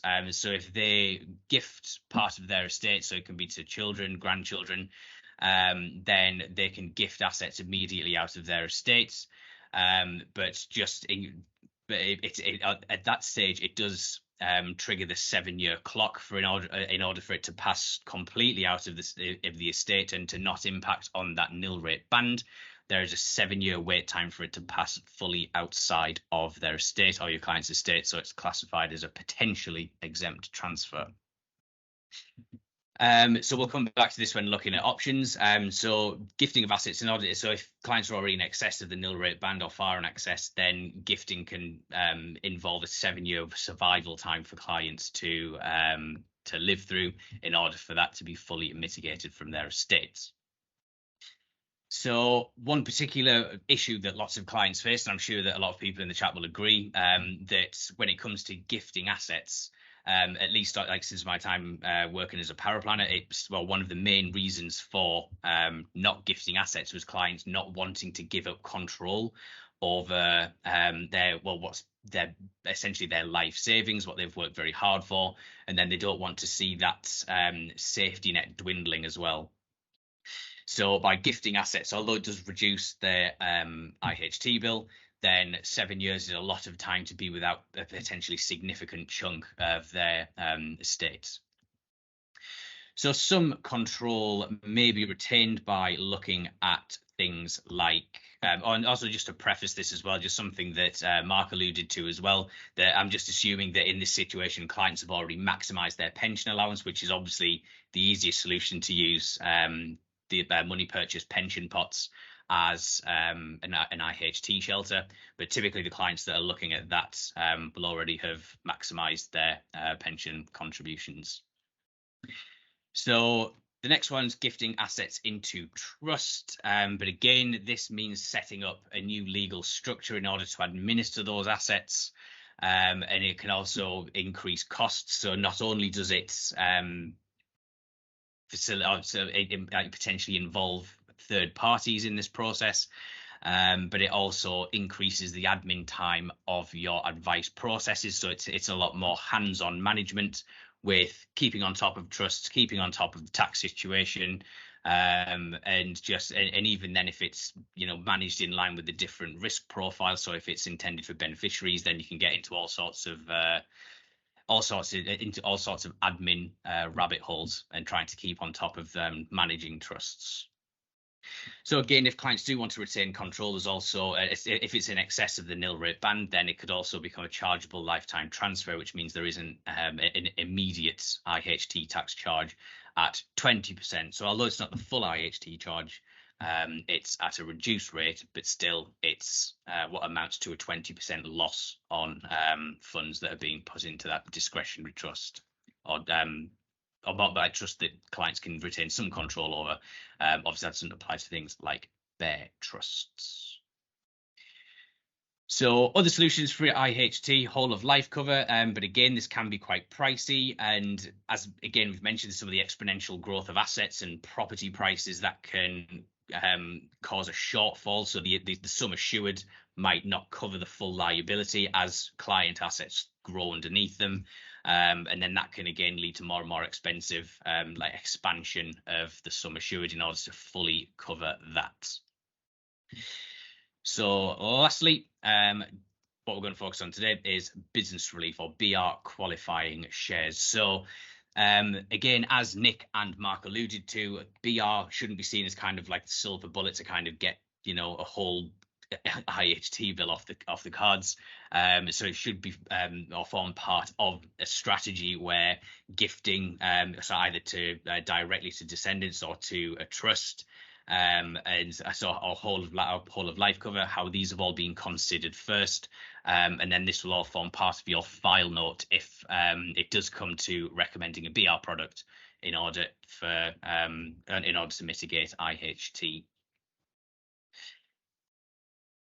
So what's best? So that's the big question. So again, what we're going to address here is just kind of how to work through this process, and considering the benefits and drawbacks of each solution that I've just run through, but then how business relief can fit into that story in a little bit more detail. So, of course, every client's unique. They're all going to have their own individual set of circumstances, their own set of needs. Even just starting from the state of their IHT or the potential IHT liability. But yeah, so we'll focus on business relief, how that can be used to mitigate IHT, some of the risks involved, and then how we can weigh up the pros and cons versus other methods. So one of the big things I want to focus on as well, so again, probably heard it until your ears have been bleeding recently, but things, so we're going to try and link a lot to consumer duty, particularly in knowledge and experience and understanding, and providing value for the end client as well. So they're going to be some key themes through these next slides. So just to start us off, a little quick introduction to what business relief is. So it was actually introduced in 1976. So this isn't kind of like a newfangled product on the scene that's not, like very well explored. This is a tried and tested method. It's a very well established, method of gaining inheritance tax relief and stimulating investment into smaller companies. So business relief qualifying shares are unlisted. So in brackets, I've put there qualifying. So there are some criteria that companies have to meet in order to qualify for business relief. So companies that don't are ones that deal solely in securities, stocks and shares. So if it's like an investment company, so where their revenue and growth is solely based on investments and trading. Land or buildings, and making and holding investments as well. So they're companies that don't qualify for business relief. So we'll talk a little bit more about assets that do qualify for BR in certain companies a little bit later on when we talk about the investment risks and due diligence. So business relief is a relatively speedy way of passing assets out of a client's estate. So as I've mentioned previously, so although gifting is instantaneous, that only goes up to the nil rate band of £325,000, then anything in excess of that will be a potentially exempt transfer, and that will take 7 years in order for that to fully pass out. But with a business relief qualifying investment, that clock only takes 2 years. So if a client retains those shares for 2 years, then that's when those shares can be assessed for business relief and therefore IHT mitigation. So one of the caveats with business relief is that they only qualify, or you can only apply for business relief following the death of the client. So one of the risks, again, that we'll come on to in a little bit more detail later on, is that the business relief can only be applied for after the client's died. So there's always that uncertainty that those BR shares won't quite qualify for business relief. So just a little note as well on the contribution limit. So unlike EIS, VCT, knowledge intensive seed investment schemes, then there's no contribution limit to business relief. So there's no upper limit. So where VCTs are limited, where EISs have an annual contribution limit, there's no upper limit to moving assets into BR or BR qualifying portfolios. So a little bit on the investment risks and characteristics. So this is where there's going to be a little bit of overlap with Mark and Nick's presentation. So I'll just gloss over these a little bit. So the investment risks and characteristics with BR qualifying shares, there's quite a lot of overlap in the qualifying companies. So because they have to be unlisted, so they are typically smaller companies that are more susceptible to rises and falls in value, just owing to their smaller nature. That perhaps larger companies that are more regularly priced and a little bit more stable in terms of their business operations, they might have multiple revenue streams, whereas companies that underpin these specialist tax investments tend to be a lot more risky in terms of their ongoing volatility, purely just because of the nature of the companies that underpin them. So liquidity, again, as we've discussed so far with share buyback schemes, with unlisted equities, it's quite difficult, or it can be quite difficult to get an accurate and fair price for those underlying assets, just because they're not quoted so regularly, and it might take a little bit of time in order to sell out of portfolios, and sometimes it might take a little bit longer to move shares on for the price that you think that they're valued, but it's also dependent on what somebody else is willing to pay for them as well. So that's with unlisted shares in particular, but relatively recently, AIM quoted shares, so they are also able to provide business relief. So the AIM is the alternative investment market. So these are companies that don't have a full listing on the FTSE. And so that's why I've also been careful with the terminology here. So if something's AIM quoted, it's still an unlisted share. But the alternative investment market does provide that regular pricing. And so that means that liquidity is generally a lot less of a risk when it comes to AIM quoted shares, just because of that regular pricing. People know the value, the tradable value, and it will always trade at the market rate in terms of supply and demand for those shares.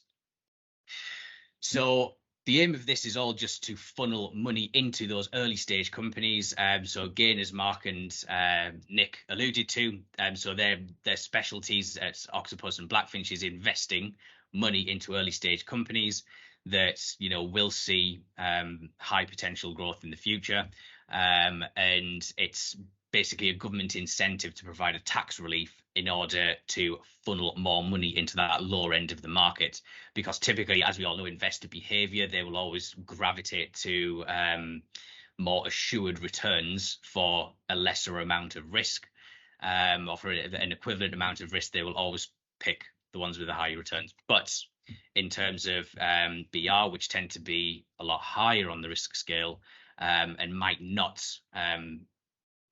have that, I suppose, more assured growth, or more stable growth, then that is where the tax payback comes. It's kind of like an incentive for clients to funnel money into these early stage companies which are crying out for additional funding. So just to pop a little bit of a visual on that. So what I've done here is prepared a chart of the FTSE 100 and the FTSE All Share versus the AIM 100 and the AIM All Share. So as you can see on this line chart, so with the AIM as well, this obviously enables more transparency with being able to look up investment performance. So the FTSE 100 and FTSE All Share, so respectively, they are the 100 biggest companies by market cap in the UK, followed by a capture of the all listed companies in the UK with regards to the All Share.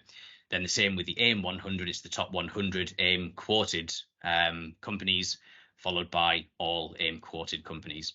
So you can see that the FTSE 100 and the FTSE All Share, they are generally what I like to term plodders. So there's kind of a lot more steady growth. There's a lot less variation or daily fluctuations, weekly fluctuations, and a lot less severe drops in value on fully listed companies. Whereas the AIM, you can see there's a lot more volatility, so there's a lot more variation in values, and that there is potential for investments to. So as well as a huge amount of upside potential, there is also the potential for it to have that equal on the downside.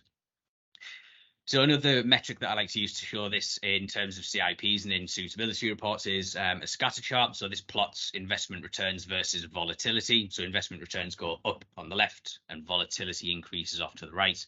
So what we have here is the FTSE 100 showing a lot lesser volatility relative to the AIM markets, where they do actually generate.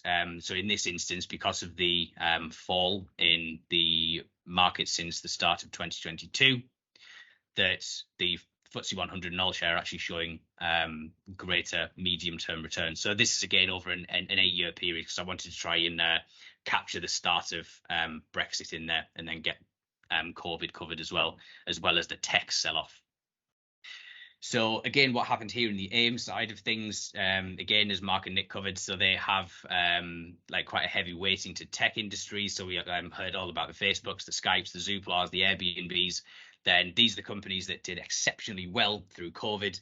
But then since we have started to move out of COVID times, then that market has kind of dropped off fairly significantly. And that's where the AIM is quite heavy in these kind of smaller tech companies. So again, these are nice handy visuals. So if you ever need to explain the risk versus reward characteristics to clients, then line charts and graphs like this, I think are particularly helpful in being able to articulate to clients what kind of risks they might be expecting, what kind of volatility they might be expecting, and overall long-term returns depending on what investment horizon they're looking for. So we'll come on to that in a little bit when we talk about cash flow, which will be part of suitability. So suitability considerations for BR, and again, as Nick and Mark both alluded to, it's important not to let the tail wag the dog. So there should be much more consideration given to the types of investments and client requirements and needs, as to just purely doing it for the tax saving. So there also should be other factors at play, and it also should form part of a more diversified overall portfolio. So things to consider are, of course, capacity for loss. So we've just seen there the amount of losses that can occur over a relatively short period of time. So investors must be able to have a high capacity for loss on funds designated to business relief. So even then, if they only want to put in £100,000 of their estate into a business relief portfolio of their overall portfolio, which is £1 million plus, then even then, that £100,000, even if it was all to disappear tomorrow, it wouldn't have a measurable effect on their standard of living and quality of life. So on the flip side, the client also has to have the appetite for risk. So they also have to be able to stomach seeing those daily fluctuations. And again, particularly when it comes to AIM quoted investments, which tend to be a little bit more visibly volatile given the regular pricing, then clients have to have the appetite for investment risk on those funds.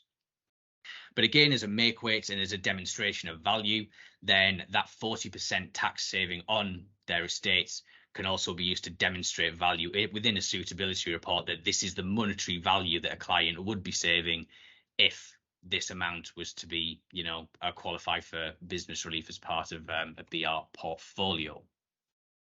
So another thing that's important to caveat as well.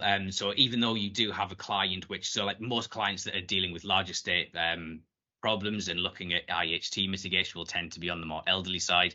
So there'd be no worries just in case a client is coming out as a 4 or 5 on dynamic planning, whether they're more balanced or low risk. So just as many advisors will also justify risking clients down, if the client has the appetite for risk, the capacity for loss, then there's no reason why you can't look at increasing a client's risk profile in order to facilitate a BR portfolio, just as long as it's fully rationaled, fully justified, and that the client has the knowledge and experience and the understanding as per consumer duty of what they are getting themselves into. So with BR, of course, they do retain access and control over their assets. So it's still within their control. They can still sell out of portfolios in a pinch. So it's not like if they've, got a realistic 100% loss in passing their assets out of their estate and gifting them away. The BR portfolios are always there to be sold down, even if it means taking on a little bit more of a heightened liquidity risk. So we touched on client knowledge, experience, and understanding. So again, this is something that you would have to discuss with them at length and be able to demonstrate as part of the client file that you have covered their understanding and their knowledge and experience of these kind of investments and what they are getting into, which again links into value for money. So the tax saved will also have to be balanced against the costs and charges of the advice provided to them and also the product charges as well. But as long as that can be counterbalanced against their tax saving, then as long as it's evidence in the file that, for X amount in charges, they will be saving Y amount in inheritance tax, then again, that's just another string to the value for money bow. So in terms of further considerations, For suitability, intergenerational planning, so involving the family, will also be very valuable as part of these discussions and retaining these assets within the advice business. So if you're facilitating a BR portfolio to be, inherited by your client's son, daughter, grandchildren, then involving those the wider family in these discussions will also help the advice business or your business retain assets in the future. So one thing I've been a little bit quiet on so far on this point is that AIM shares are permitted assets for ISAs. So clients are able to transfer their stocks and shares ISAs over to an AIM ISA. So as well as the as qualifying for business relief, they will also have the ISA benefits of tax-free dividends, tax-free interests, and tax-free capital gains. So the ISA, it's actually quite surprising that like a few firms that I've spoken to previously haven't been aware that you can have a BR portfolio within an ISA wrapper. So because AIM quoted shares are eligible for ISA wrappers, then you can get a huge range of tax benefits to preserve, basically have the ultimate range of tax efficient investing, like the ultimate tax efficient investing.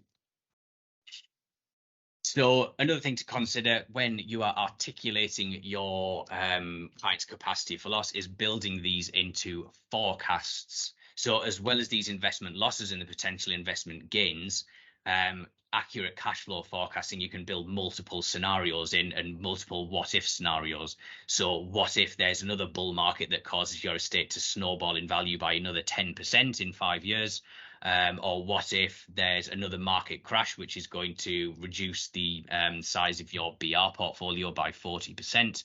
Then all of these can be built into cash flow and stress tested against a number of scenarios just to help illustrate to the client that they do or do not have sufficient capacity for loss and ultimately the suitability for an investment of this style. So again, cash flow, you can also forecast the risk of doing nothing, which was kind of a nice term through a discussion that I had with Julie at Julie Greenwood at Octopus last week. So the risk of doing nothing is that 40% inheritance tax bill. So then you'll also be able to help clients visualize the risk of just letting their estate grow and being taxed on those assets fully in excess of that nil rate band. So this is just a little table that I stole from Blackfinch. So I'm hoping that Mark doesn't mind us talking about this one, or Nick. So it's just a generic illustration of the tax savings through increasing the amount contributed to an IHT portfolio. So just in the name of balance, so as well as the Adapt IHT portfolios, it'll be the same for the same numbers will apply to the Octopus ITS. Because there's no investment charges or no growth factors involved in this little illustration. It's purely down to the risk of doing nothing, which is £250,000 IHT bill, and then staircasing or increasing that contribution to a BR portfolio gradually, and the effect that has on the potential IHT bills. So while it might not eliminate it totally, you can implement measures to reduce the IHT bill significantly. So again, it's just going to depend on client circumstances and how much money they are able to, or how many of their assets they're able to contribute to a BR portfolio without it impacting on their standard of living. So in terms of due diligence and what to look for in providers, some considerations is, so again, what Mark and Nick have discussed earlier, it's with investment focus and investment philosophy. So taking into account asset types and diversification. So some BR portfolios might only be underpinned by a handful of companies, whereas others might be underpinned by tens to hundreds of companies. And so the diversification risk, the more companies you have, the more sectors you broach, then the more stable in relative terms the portfolio will be. So if one or two companies fails in a portfolio of 150, then it's going to have much less of an impact on a BR portfolio, which only, for instance, invests in 10 companies in that portfolio. So asset types as well can vary hugely. So I've already mentioned some of those excluded sectors like investment companies, which solely make profit on investment activities. Then different providers will have different outlooks for what they are researching for their underlying companies. So already we've seen the differences between Octopus and Blackfinch, like what kind of things they will look for in an early stage company as part of their EIS and VCT. The same principles will apply to Business Relief. So they will go out and look for companies which will have a more steady income stream. There'll be a lot more steady growth, whereas other BR providers will pivot their due diligence on trying to snap up companies that are in a very early stage of growth and have a high potential for capital growth over the medium to long term. So again, this kind of information is either available from it's largely available from the provider directly. So again, representatives of brands like from Blackfinch and Octopus and the wider market will be more than happy to discuss investment philosophies with you, additional risks, and things like that. So it's important to try and reach out to as many as possible when considering investment focus and philosophy. So another thing to mention as well that we've not touched on at all today is sustainability, or ESG. So some providers will integrate this like top to tail. It'll be through their own company or through the assets they're investing in, and even some nudging into more looking well into the future.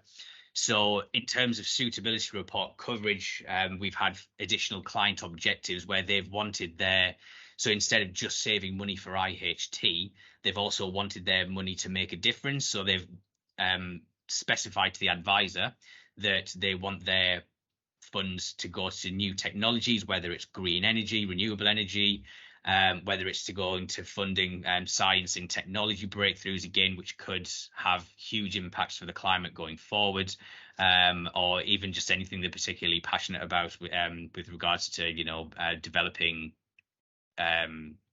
so it's like meat, I want to say meat-free meat, but it's kind of sort of vegetarian products that again, or lab-grown meat. That's what I'm looking for.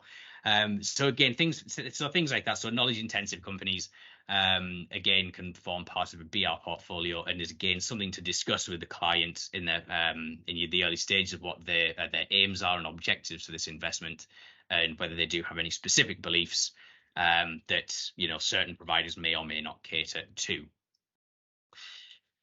So, as I've mentioned already, track record of companies is again, if you ask for it, they will provide it. So again, it's also available on third-party research tools. So it'll be covered in things like MyCap and tax efficient review. But track record of achieving BR is quite important. It was very important, just because, as I mentioned before, it's not a guaranteed. It can't be pre-agreed to achieve BR. So again, this is reliant on the provider's due diligence, the provider's experience in achieving business relief for clients or successfully achieving BR for clients in order to mitigate IHT bills. So because it's not a guarantee, then looking at a provider's track record is a valuable piece of information that you can include.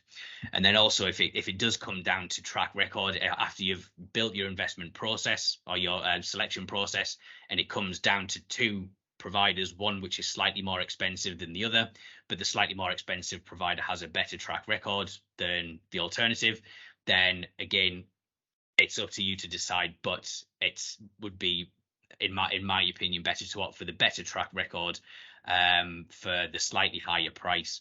And again, that's something you can factor into your value discussions as part of consumer duty. So an additional value, a provider's track record on achieving BR is something that can contribute to that discussion.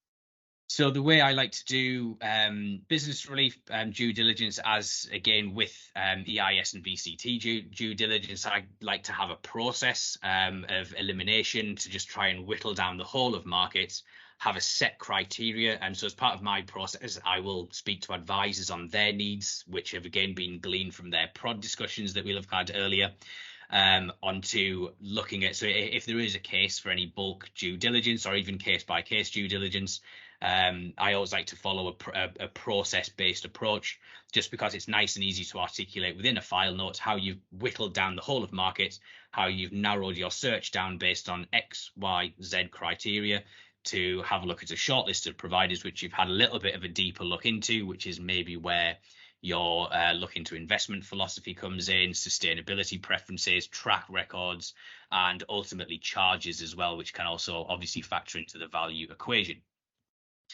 So again, this is where you're going to have to consider the client objectives first and foremost as part of consumer duty. So is it easily understandable by the client? Is it matching what they want out of a BR investment? Is it the more suitable in terms of the other options considered?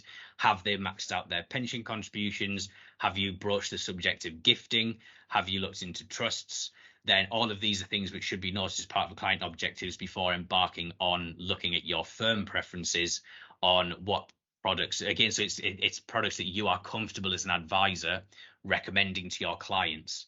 So again, through your own processes and your own knowledge of due diligence and what you're comfortable recommending to clients, then you can build your firm preferences into this research process in order to, because there's no point in recommending a company that you're not comfortable in recommending them, because again, it could lead to problems down the line if there is a failed BR proposition.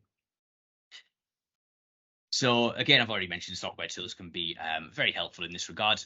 So tools like MyCap, Tax Efficient Review, they have lots of information collated from the wider market, and they can assist greatly in helping you build a process in order to arrive at a recommended provider that's suitable for the end client, and also that you are comfortable as an advisor recommending, and with all the risks considered in there as well. Okay, and breathe.